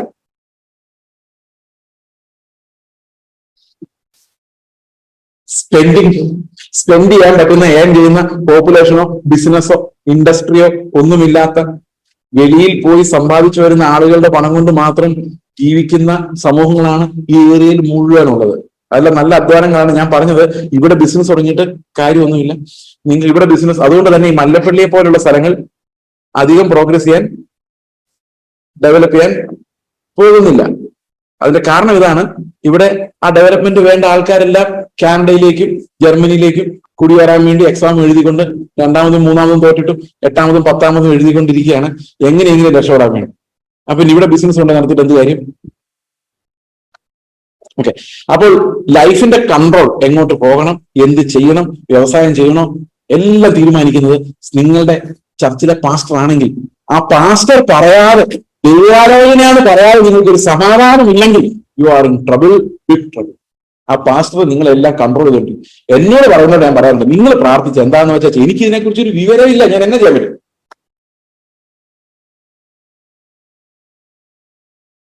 അതായത് പാസ്റ്റർ എന്ന് പ്രാർത്ഥിക്കണേ, എന്റെ കൊച്ചിന് എഞ്ചിനീയറിംഗിന് പോയാലും കൊള്ളാന്നുണ്ട്, ഡോക്ടർ ആവാൻ പോയാൽ കൊള്ളാന്നുണ്ട്, ഏത് പോകുന്നതാണ് ദൈവത്തിന്റെ ഹിതം, എവിടെ പോയാലും ജയിക്കുന്നതെന്ന് അറിയാൻ വേണ്ടിയാ, അത് ദൈവഹിതം എന്നൊന്ന് പ്രാർത്ഥിച്ചു പറയണം. അപ്പൊ പാസ്റ്റർ പറയും അത് ഡോക്ടർ ആകാൻ പോകുന്നതാണ് ദൈവഹിതം. ആ പുള്ളിക്ക് എങ്ങനെ മനസ്സിലായി? അത് ആ ഗമേല പറയുള്ളൂ. അത് ഞാൻ പ്രാർത്ഥിക്കുമ്പോൾ എനിക്ക് മനസ്സിലാവും. അതിന്റെ ആ ഒരു സ്റ്റൈലുണ്ട്, അത് ആ സ്പിരിച്വൽ അതോട്ട് എക്സസൈസ്. ഇങ്ങനെയൊക്കെയാണ്. പിന്നെ ഇത് കൾട്ട് അല്ലാത്ത എന്തുകൊണ്ടാന്ന് വെച്ച് കഴിഞ്ഞാൽ ബലമായിട്ട് അവരൊന്നും ചെയ്യുന്നില്ല. അതുകൊണ്ടാണ് ബലമായിട്ട് ചെയ്യാനുള്ള അധികാരമില്ല. അതുകൊണ്ടാണ് നമ്മുടെ ചർച്ചകളൊന്നും കൾട്ടായിട്ട് വിളിക്കപ്പെടാത്തത്. കൾട്ടിന് എല്ലാ സ്വഭാവങ്ങളുണ്ടെങ്കിലും ബലമായിട്ട് അത് ചെയ്യാനുള്ള ഗട്സ് ഇല്ലാത്തതുകൊണ്ടാണ് ഇത് കൾട്ടായിട്ട് മാറാത്തത്. എന്നാൽ ചില സൂപ്പർ ലീഡേഴ്സിന് അവരുടെ അനുയായികളെ എങ്ങനെ വേണേലും ബെൻഡ് ചെയ്യാനുള്ള കഴിവുണ്ട്. സോൾ പവർ എന്ന് പറയും. അതായത് എതിർ ക്രിസ്തു ഒരു വലിയ സോൾ പവറോട് കൂടിയാണ് വരുന്നത്. അവർ എഴുന്നേറ്റ് വരുമ്പോൾ നമുക്ക് എഴുന്നേക്കണമെന്ന് തോന്നും. പാസ്റ്റർമാർ വരുമ്പോഴേക്കും ജനങ്ങൾ മുഴുവൻ എഴുന്നേക്കുന്നു. അപ്പോൾ ഞാൻ കണ്ടിട്ട് എനിക്ക് നിലവിളിക്കാൻ തോന്നിയിട്ടുണ്ട്. ഞാൻ വരുമ്പോൾ ആൾക്കാർ എഴുന്നേക്കുന്നതാണ്, ഞാൻ കുറച്ചു നേരം മാറി നിൽക്കും, ഇവരൊന്ന് കാണാതെ ഒന്ന് ഫ്രണ്ടിലോട്ട് വരാണ്. ഇങ്ങനെയുള്ള ബഹുമാനങ്ങൾ ഒരു പാസ്റ്റർക്കും ആവശ്യമില്ല. ഇതെല്ലാം കൾട്ടിന്റെ സ്മെല്ലടിക്കുന്ന വൃത്തികേടുകളാണ്. കൾട്ടായിട്ടില്ല, വേണമെങ്കിൽ ആകാം.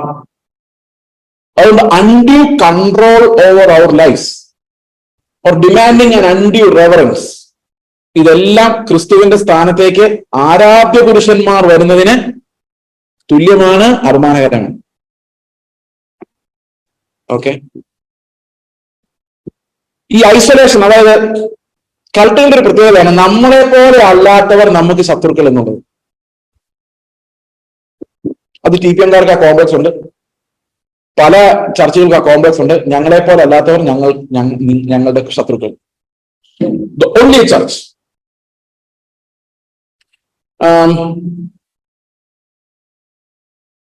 അപ്പോൾ ആ ഒരു ഐസൊലേഷൻ. പിന്നെ വേറെ കാര്യമുണ്ട്, അവരുടെ ഗ്രൂപ്പിൽ നിന്ന് ആരെങ്കിലും വെളിയിൽ പോയി കഴിഞ്ഞാൽ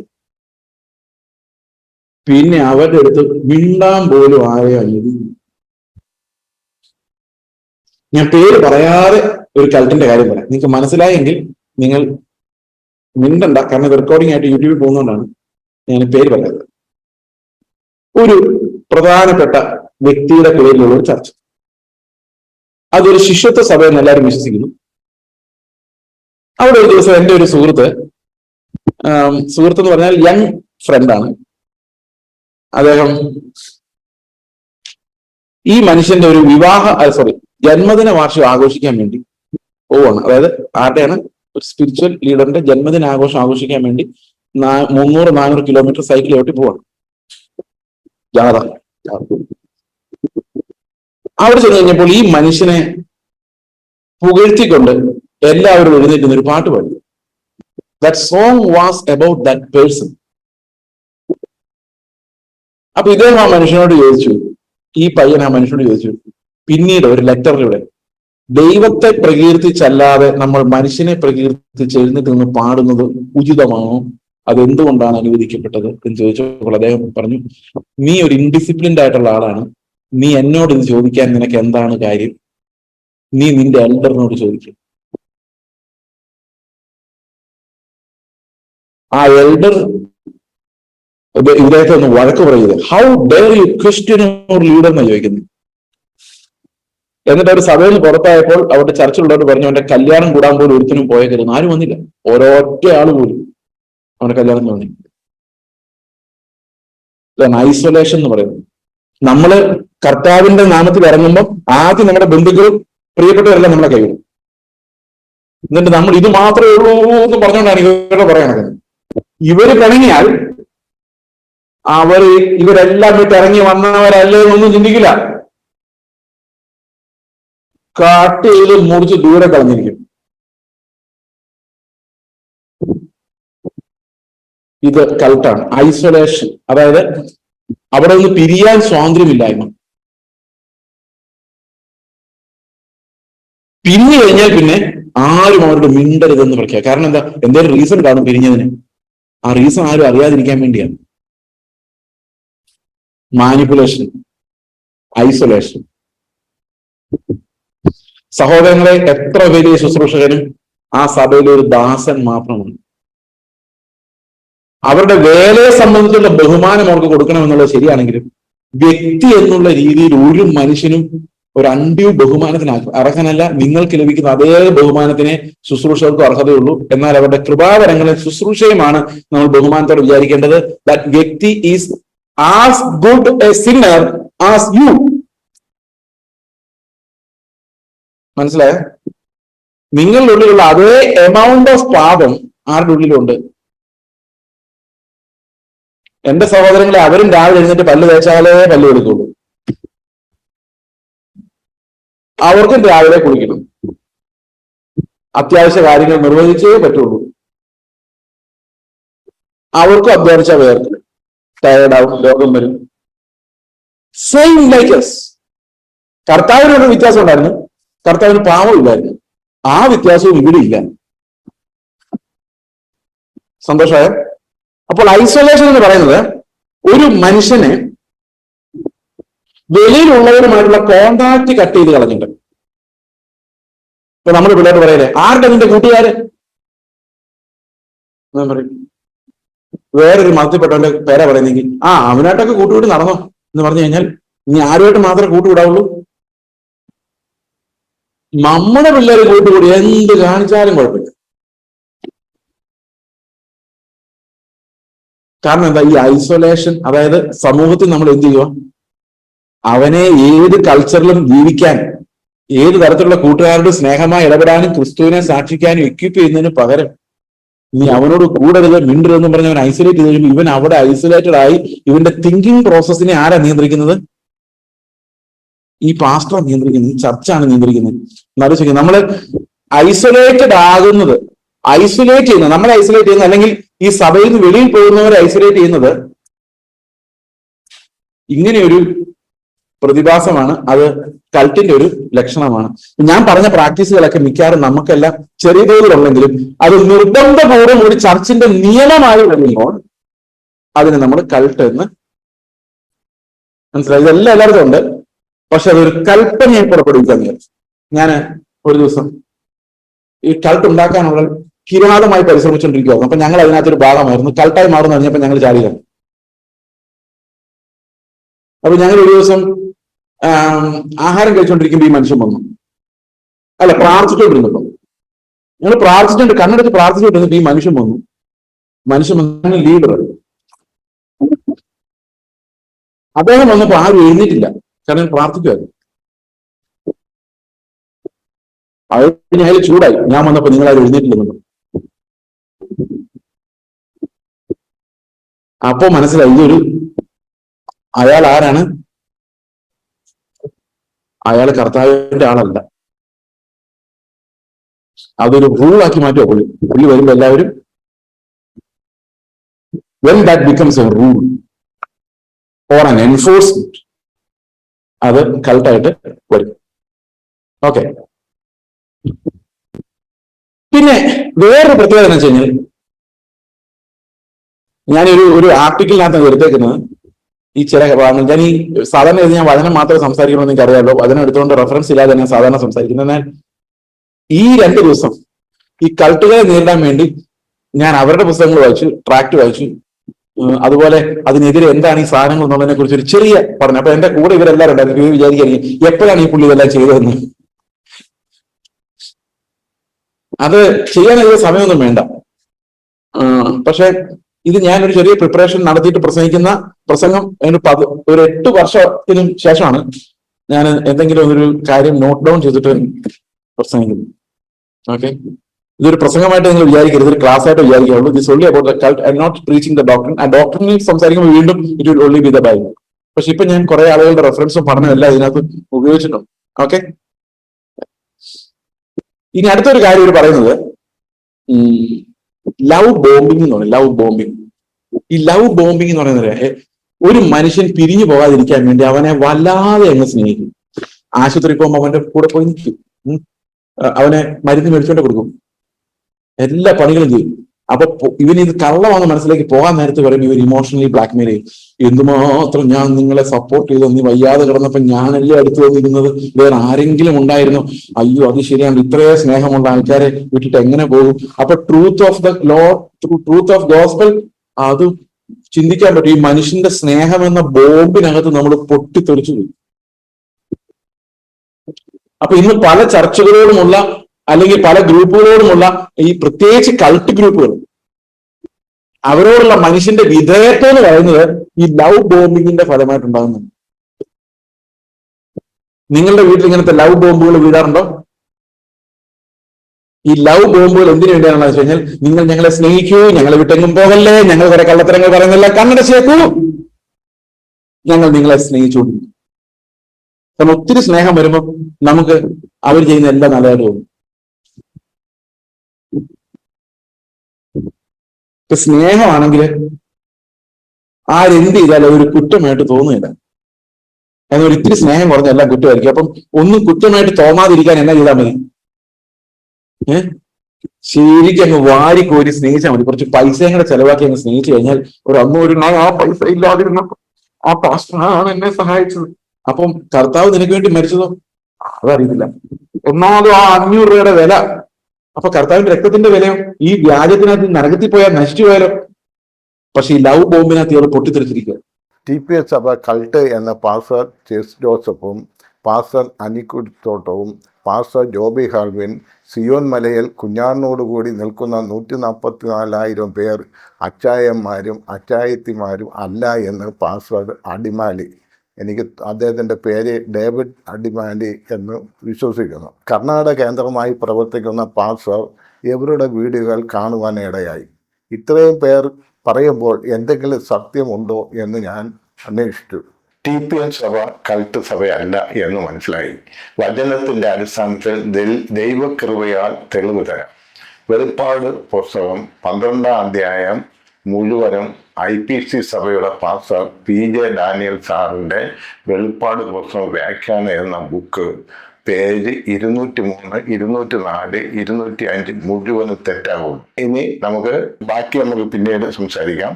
ക്രിസ്തുവിന്റെ 12 അപ്പോസ്തലന്മാരിൽ 11 പേരും രക്തസാക്ഷികളായി മരിച്ചു. സ്വാഭാവിക മരണം സംഭവിച്ചത് വിശുദ്ധ യോഹന്നാന് മാത്രം.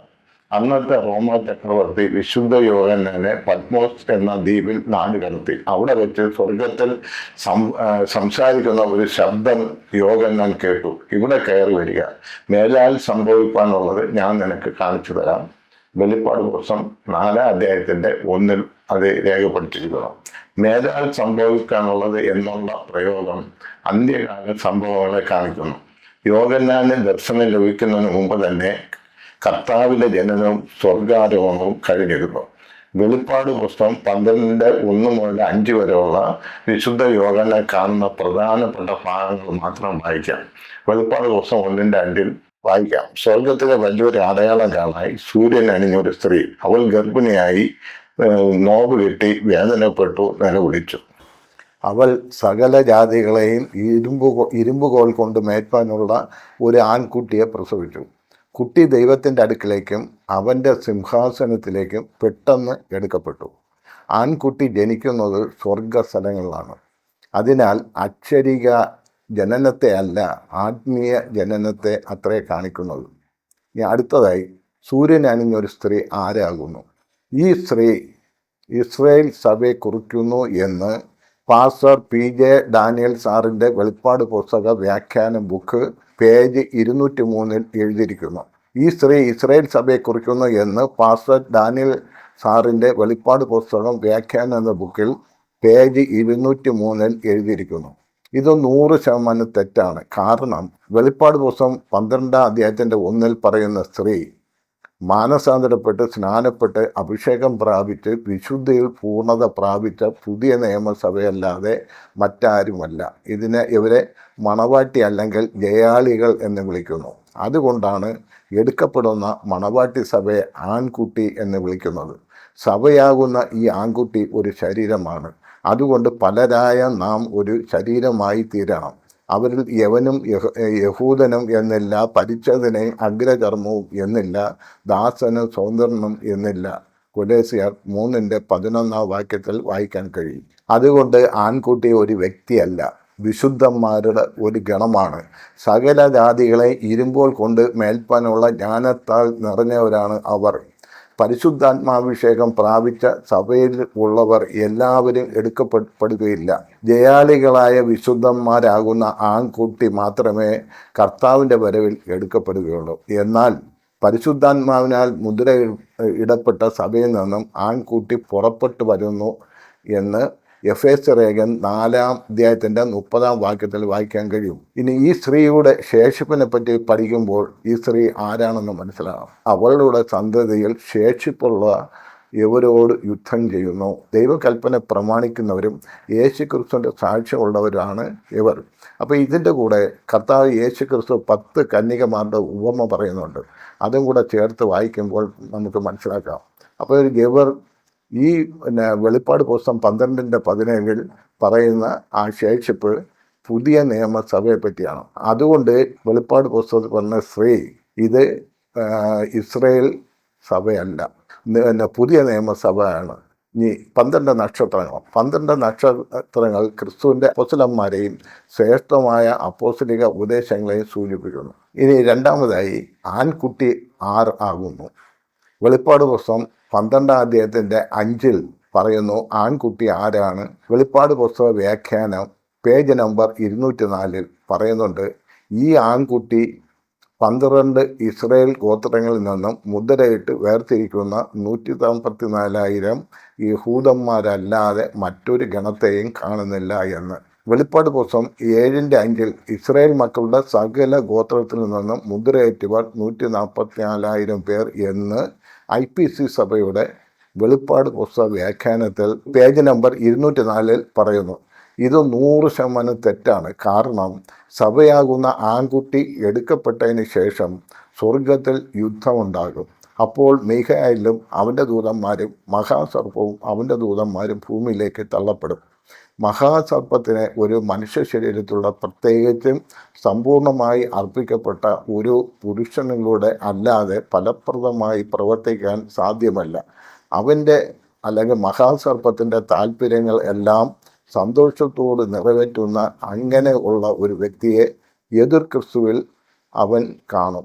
മഹോദരവം എന്നറിയപ്പെടുന്ന ഭീകര വാഴ്ച അവനിലൂടെ ആരംഭിക്കും. മഹോദരവ കാലം 7 വർഷത്തിൻ്റെ മധ്യത്തിൽ, അതായത് 3.5 വർഷം കഴിഞ്ഞിട്ടാണ് വെളിപ്പാട് പുസ്തകം 7:5 ഇസ്രയേൽ മക്കളുടെ സകല ഗോത്രത്തിൽ നിന്ന് മുദ്രയേറ്റവർ 144,000 പേർ ഇവരാണ് ആൺകുട്ടിയെന്ന് പാസ്റ്റർ PJ ഡാനിയൽ സാറിൻ്റെ വ്യാഖ്യാനത്തിൽ പറയുന്നു. ഇത് 100% തെറ്റാണ്. വെളിപ്പാട് പുസ്തകം 12:1 പറയുന്ന സൂര്യനണിഞ്ഞ ഒരു സ്ത്രീ ആൺകുട്ടിയെ പ്രസവിച്ചു. കുട്ടി ദൈവത്തിൻ്റെ അടുക്കിലേക്ക് അവൻ്റെ സിംഹാസനത്തിൽ പെട്ടെന്ന് എടുക്കപ്പെട്ടു എന്ന് എഴുതിയിരിക്കുന്നു. ഡാനിയൽ ഭൂമിയിൽ മുദ്രയിടപ്പെട്ട 144,000 പേർ ആൺകുട്ടിയെന്ന് കള്ളം പറയുന്നു. ഇവ തമ്മിൽ എങ്ങനെ ഒന്നാകും? കള്ളത്തരങ്ങൾ. സൂര്യനണിഞ്ഞ സ്ത്രീ വെളിപ്പാട് പുസ്തകം 12:5 ആൺകുട്ടിയെ പ്രസവിച്ചു. കുട്ടി ദൈവത്തിൻ്റെ സിംഹാസനത്തിൽ പെട്ടെന്ന് എടുക്കപ്പെട്ടു. ആൺകുട്ടിയുടെ അല്ലെങ്കിൽ ജയാളിയായ മണവാട്ടി സഭയിൽ എത്ര പേർ ഉണ്ട് എന്ന് ഒരിടത്തും എണ്ണം എഴുതിയിട്ടില്ല. ആൺകുട്ടി പെട്ടെന്ന് സിംഹാസനത്തിൽ എടുക്കപ്പെട്ട ശേഷം 7 വർഷം മഹോദരവ കാലത്തിൻ്റെ മധ്യത്തിൽ, അതായത് 3.5 വർഷം കഴിഞ്ഞിട്ട് ഭൂമിയിൽ വച്ച് മുദ്രയേറ്റവർ ഇസ്രായേലിയർ 144,000 പേർ. ഇവർ ആൺകുട്ടി എന്നാണ് വെളിപ്പാട് പുസ്തക വ്യാഖ്യാനത്തിൽ പേജ് 204 എഴുതിയിരിക്കുന്നത്. ഇത് 100% തെറ്റാണ്. ഇവർ രണ്ടും എങ്ങനെ ഒന്നാകും എന്ന് പറയുവാൻ കഴിയും? ഇനി തെറ്റായ ഉപദേശങ്ങൾ. ആൺകുട്ടിയെ പ്രസവിച്ചത് സ്വർഗത്തിൽ വച്ച്. വെളിപ്പാട് പുസ്തകം 12-ാം അധ്യായത്തിൽ 1 പറയുന്നു. ഇസ്രായേൽ സകല ഗോത്രത്തിലും മുദ്രയേറ്റവർ 3.5 വർഷത്തിന് ശേഷം ഭൂമിയിൽ വച്ച് എന്ന് പറയുന്നു. ഇതെങ്ങനെ ഒന്നാകും? സൂര്യനണിഞ്ഞ സ്ത്രീ പ്രസവിച്ച ചെറിയ കുഞ്ഞും മുദ്രയേറ്റവർ 144,000 പേർ മുതിർന്നവരും ആകുന്നു. ഇവർ രണ്ടും എങ്ങനെ ഒന്നാകും?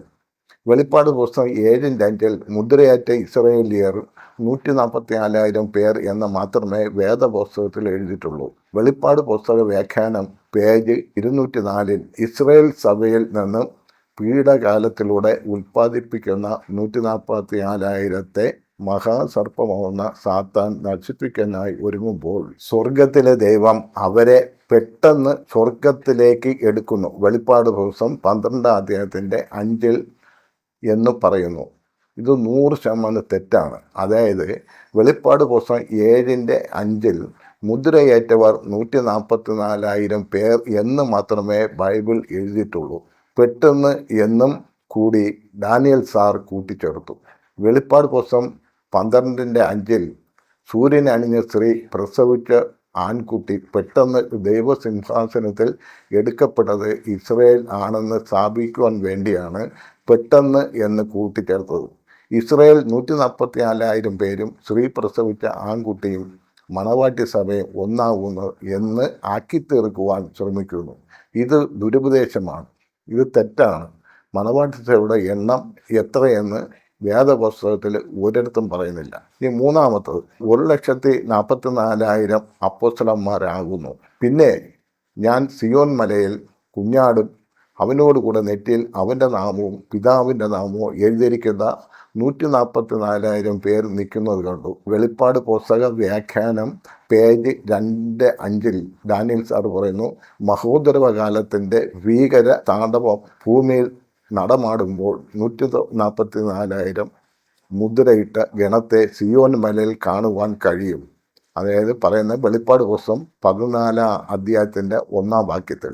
ഇത് 100% ദുരുപദേശമാണ്. ഇവർ ആരാകുന്നു എന്ന് ചിന്തിക്കുന്ന പ്രധാനപ്പെട്ട കാര്യമാണ്.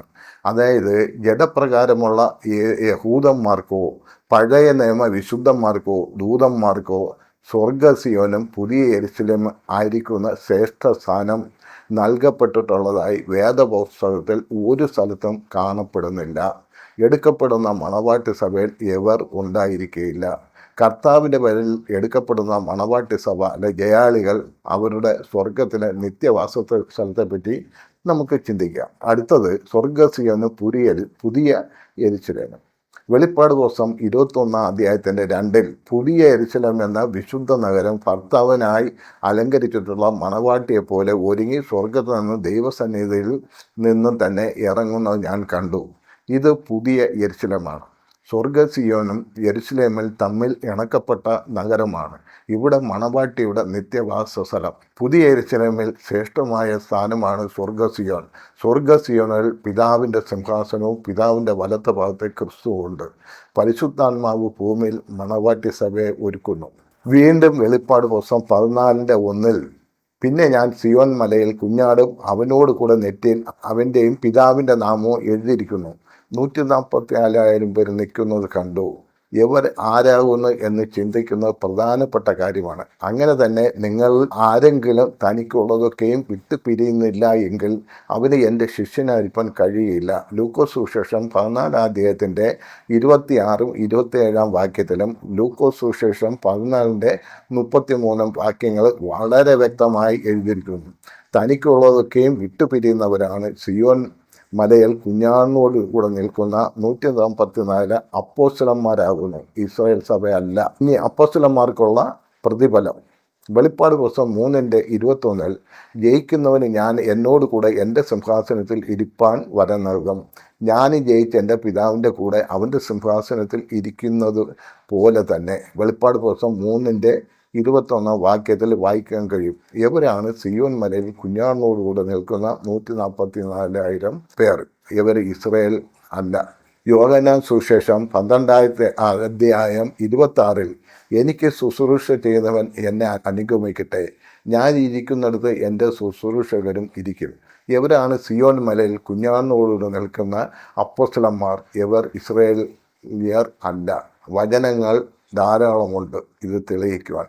ഇനി അപ്പോസ്തല പ്രതിഷ്ഠ, അതിനെപ്പറ്റി ചിന്തിക്കാം. ലൂക്കോസ് സുവിശേഷം 14 അധ്യായത്തിൻ്റെ 26 എൻ്റെ അടുക്കൽ വരികയും അപ്പനെയും അമ്മയും ഭാര്യയും മക്കളെയും സഹോദരന്മാരെയും സഹോദരികളെയും സ്വന്തം ജീവനെയും കൂടെ പകയ്ക്കാതിരിക്കുകയും ചെയ്യുന്നവൻ എൻ്റെ ശിഷ്യനായിരിക്കാൻ കഴിയില്ല. തൻ്റെ ക്രൂശെടുത്തുകൊണ്ട് എന്നെ പിന്നാലെ വരാത്തവന് എൻ്റെ ശിഷ്യനായിരിക്കാൻ കഴിയില്ല. ലൂക്കോസ് സുവിശേഷം 14 അധ്യായത്തിൻ്റെ 33 വായിക്കാൻ കഴിയും. നിങ്ങൾ ആരെങ്കിലും തനിക്ക് ഉള്ളതൊക്കെയും വിട്ടുപിരിയുന്നില്ല എങ്കിൽ അവൻ എൻ്റെ ശിഷ്യനായിരിക്കാൻ കഴിയില്ല. തനിക്കുള്ളതൊക്കെയും വിട്ടുപിരിയുന്നവരാണ് അപ്പോസ്തലന്മാർ. ഇവരാണ് സ്വർഗസിയനിൽ കുഞ്ഞാടിനോട് നിൽക്കുന്ന 144,000 പേർ. ഇസ്രായേലിയർ അല്ല. ഈ ലോകത്തെ TPM സഭയിൽ മാത്രമേ അപ്പോസ്തലന്മാർ സഭാ ശുശ്രൂഷകന്മാർ ആയി കാണപ്പെടുന്നുള്ളൂ. ഇനി സൂര്യനണിഞ്ഞ സ്ത്രീ ഇസ്രായേൽ സഭ അല്ല എന്നും ആൺകുട്ടി 12 ഇസ്രായേൽ ഗോത്രത്തിൽ നിന്നുള്ള മുദ്ര ഇട്ട 144,000 പേർ എന്നും സിയോൻ മലയിൽ കുഞ്ഞാടിനോട് നിൽക്കുന്ന 144,000 പേർ ഇസ്രായേൽ എന്നും പഠിപ്പിക്കുന്നു. 100% ഇത് തെറ്റാണ്. വചനമാകുന്ന ക്രിസ്തുവിനെ കാൽവരി ക്രൂസിൽ കൂടിയുള്ള രക്ഷയും നിങ്ങൾ തള്ളിക്കളഞ്ഞ് ദൈവത്തിൻ്റെ സ്ഥാനത്ത് ജഡപ്രകാരമുള്ള ഇസ്രായേലിയരെ ക്രിസ്തുവിനേക്കാൾ അധികമായി മഹത്വം കൊടുക്കുന്നു. അതുകൊണ്ട് പാസ്റ്റർ ജെയ്സ് ജോസഫ് TPM സഭ ഒഴികെയുള്ള സഭകൾ പെന്തക്കോസ്ത് സഭകൾ കൾട്ട് സഭകൾ എന്ന് മനസ്സിലായി എന്ന് ഞാൻ വിശ്വസിക്കുന്നു. ഇപ്പോൾ വാദി പ്രതിയായി എന്ന് പറഞ്ഞതുപോലെയാണ് സംഭവിച്ചിരിക്കുന്നത്. ഞാൻ സഭാഭക്തനല്ല, ക്രിസ്തു ഭക്തനാണ്. എനിക്ക് ആവശ്യം ദുരുപദേശങ്ങളല്ല, പരിശുദ്ധാത്മാവ് നടത്തുന്ന സഭയാണ് ആവശ്യം. TPM സഭ അപ്രകാരം നടത്തുന്ന സഭയാണ്. ലോകത്തിൽ ഒരു സഭ മാത്രമേ ഉള്ളൂ, അത് TPM സഭയാണ്. ഒരു കാര്യം കൂടി പറഞ്ഞിട്ട് നിർത്താം. ഇനി ഞാൻ പറയാൻ പോകുന്ന ഒറ്റ വാക്യം കൊണ്ട് PJ ഡാനിയൽ സാർ വെളിപ്പാട് പുസ്തകം 12 അധ്യായത്തിൻ്റെ 1 മുതൽ 17 വരെയുള്ള വാക്യങ്ങൾ വ്യാഖ്യാനിച്ചിരിക്കുന്നത് ഒറ്റ വാക്യം കൊണ്ട് ഞാൻ അത് തെറ്റാണെന്ന് തെളിയിക്കാൻ കഴിയും. അത് ഞാൻ പറയാം. ആദ്യമായിട്ട് ഒരിക്കൽ കൂടെ ഞാൻ റിപ്പീറ്റ് ചെയ്യുന്നു. സൂര്യനണിഞ്ഞ സ്ത്രീ ഇസ്രായേൽ സഭയല്ല. അതുപോലെ ആൺകുട്ടി 144,000 മുദ്രയിടപ്പെട്ട ഇസ്രായേലിയർ അല്ല. സ്വർഗസിയനിൽ കുഞ്ഞാടിനോടുകൂടെ നിൽക്കുന്ന 144,000 പേർ ഇസ്രായേലിയർ അല്ല. ഇനി പറയാൻ പോകുന്ന ഒറ്റ വാക്യം കൊണ്ട് ഇത് മുഴുവനും തെറ്റാണെന്ന് സ്ഥാപിക്കാൻ കഴിയും. അത് യോഹന്നാൻ സുവിശേഷം 14 അധ്യായത്തിൻ്റെ 4 ഞാൻ തന്നെ വഴിയും സത്യവും ജീവനുമാകുന്നു. ഞാൻ മുഖാന്തരമല്ല ആരും പിതാവിൻ്റെ അടുക്കൽ എത്തുന്നില്ല. അപ്പോൾ പിതാവിൻ്റെ അടുത്തെത്തണമെങ്കിൽ ഞാൻ മുഖാന്തരമല്ലാതെ ആരും പിതാവിൻ്റെ അടുക്കൽ എത്തുന്നില്ല. പിന്നെ എങ്ങനെ ഈ വചനത്തിൻ്റെ അടിസ്ഥാനത്തിൽ ഈ ഒറ്റ വാക്യത്തിൽ 10 ആത്മീയ അർത്ഥങ്ങൾ അടങ്ങിയിട്ടുണ്ട്. അത് ഒന്ന്, ഹിബ്രു 10 അധ്യായത്തിൻ്റെ 7 യേശു ദൈവേഷ്ടം ചെയ്യുവാൻ സമർപ്പിക്കുന്നു. അതായത് സമർപ്പണ ജീവിതത്തെ ദൈവം മാതൃകയായി കാണിച്ചു തരുന്നു. 2 ലൂക്കോസ് സുവിശേഷം 2 അധ്യായത്തിൻ്റെ 7 പശുത്തൊട്ടിയിൽ ജനിച്ചു, അത് താഴ്മ ധരിച്ചു, അതും ഒരു മാതൃകയാണ്. പിന്നെ ലൂക്കോസ് സുവിശേഷം 2 അധ്യായത്തിൻ്റെ 51 അനുസ്മരണ ജീവിതം, ഇതും ഒരു മാതൃക ജീവിതത്തെ കാണിച്ചു തന്നു.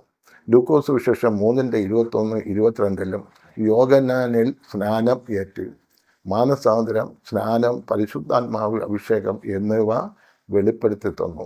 ഇതും ഒരു മാതൃക കാണിച്ചു തന്നു. ഇനി യോഹന്നാൻ സുവിശേഷം 13 അധ്യായത്തിൻ്റെ 5 15 അധ്യായത്തിൻ്റെ 16 വാക്യത്തിൽ ദാസ്യവേഷം എടുത്തു. ഇതും ഒരു മാതൃകയാണ് കാണിച്ചു തന്നത്. 3.5 വർഷം യെരുശലേമിലും ചുറ്റുമുള്ള നാടുകളിലും ചുറ്റി നടന്നു. ഈ ലോകത്തിൽ പരദേശികളെന്ന് വെളിപ്പെടുത്തി തന്നു. ഇത് ഒരു മാതൃക ജീവിതത്തെ കാണിച്ചു തന്നു. ഇനി യോഹന്നാൻ സുവിശേഷം 19 അധ്യായത്തിൻ്റെ 30 വാക്യത്തിൽ നിവൃത്തിയായി കാൽവരി ക്രൂശിൽ പിതാവിൻ്റെ ഹിതം നിവർത്തിച്ചു. നാമും എന്ത് കഷ്ടമായാലും പിതാവിൻ്റെ ഹിതം നിവർത്തിക്കണം എന്ന് വെളിപ്പെടുത്തി തന്നു. ഇത് ഒരു മാതൃക കാണിച്ചു തന്നു. 8 മത്തായി സുവിശേഷം 28:6 ഉയർപ്പിൻ്റെ പ്രത്യാശ തന്നു. അപ്പോസ്തല പ്രവൃത്തി 1:9 ജോൺ ചാപ്റ്റർ 14:1 മുതൽ 3 വരെയും വാസസ്ഥലം ഒരുക്കി നമ്മെ ചേർക്കുവാൻ വരും എന്ന വാഗ്ദത്തം തന്നു. ഇനി 10-ാമത്തത് യോഹന്നാൻ 17 അധ്യായത്തിൻ്റെ 17 നിന്റെ വചനം സത്യമാകുന്നു. യോഹന്നാൻ സുവിശേഷം 1:1 വചനം ക്രിസ്തുവാകുന്നു. കർത്താവിൻ്റെ വായിൽ നിന്നും വന്ന വചനങ്ങളെല്ലാം സത്യമാകുന്നു. നാം ഈ വചനത്തിൽ വസിച്ചാൽ നമുക്ക് നിത്യജീവൻ സ്വർഗപിതാവിനോടൊത്ത് വാഴാം. ഞാൻ മുകളിൽ പറഞ്ഞ 10 വഴികൾ സത്യമാണ്. ഈ വഴിയിൽ നടന്നാൽ മാത്രമേ നിത്യജീവൻ പ്രാപിക്കാൻ കഴിയുള്ളൂ. ഇതിൻ്റെ 10 ആത്മീയാർത്ഥങ്ങളും ഞാൻ പറഞ്ഞു. ഇനി അവസാനമായി 1 ഗലാത്യർ 1:21 ന്യായപ്രമാണത്താൽ നീതി വരുന്നു എങ്കിൽ ക്രിസ്തു മരിച്ചത് വെറുതെ അല്ലയോ. 2 ഗലാത്യർ 3:11 ന്യായപ്രമാണത്താൽ ആരും ദൈവസന്നിധിയിൽ നീതീകരിക്കപ്പെടുന്നില്ല. 3 ഗലാത്യർ 2:16 യേശു ക്രിസ്തുവിലുള്ള വിശ്വാസത്താലല്ലാതെ ന്യായപ്രമാണത്തിൻ്റെ പ്രവൃത്തികളാൽ മനുഷ്യർ നീതീകരിക്കപ്പെടുന്നില്ല. 4 എബ്രായർ 12 അധ്യായത്തിൻ്റെ 14 ശുദ്ധീകരണം കൂടാതെ ആരും കർത്താവിനെ കാണുകയില്ല. 5 1 പത്രോസ് 1:16 ഞാൻ വിശുദ്ധനാകിയാൽ നിങ്ങളും വിശുദ്ധരായിരിക്കും. പാസ്റ്റർ ചെസ് ജോസഫ് നിങ്ങൾ തിരുത്തണം. TPS സഭയുടെ ശരിയായ രീതികൾ സമൂഹത്തിന് ആവശ്യമെന്ന് മനസ്സിലായി എന്ന് വിശ്വസിക്കുന്നു. വീഡിയോ ലൈക്ക് ചെയ്ത് ഷെയർ ചെയ്ത് സബ്സ്ക്രൈബ് ചെയ്യണം പ്ലീസ്. അടുത്ത വീഡിയോയിൽ വരുന്നതുവരെയും എന്നെയും ഓർത്ത് പ്രാർത്ഥിക്കണമേ എന്ന് അപേക്ഷിക്കുന്നു. Praise the Lord.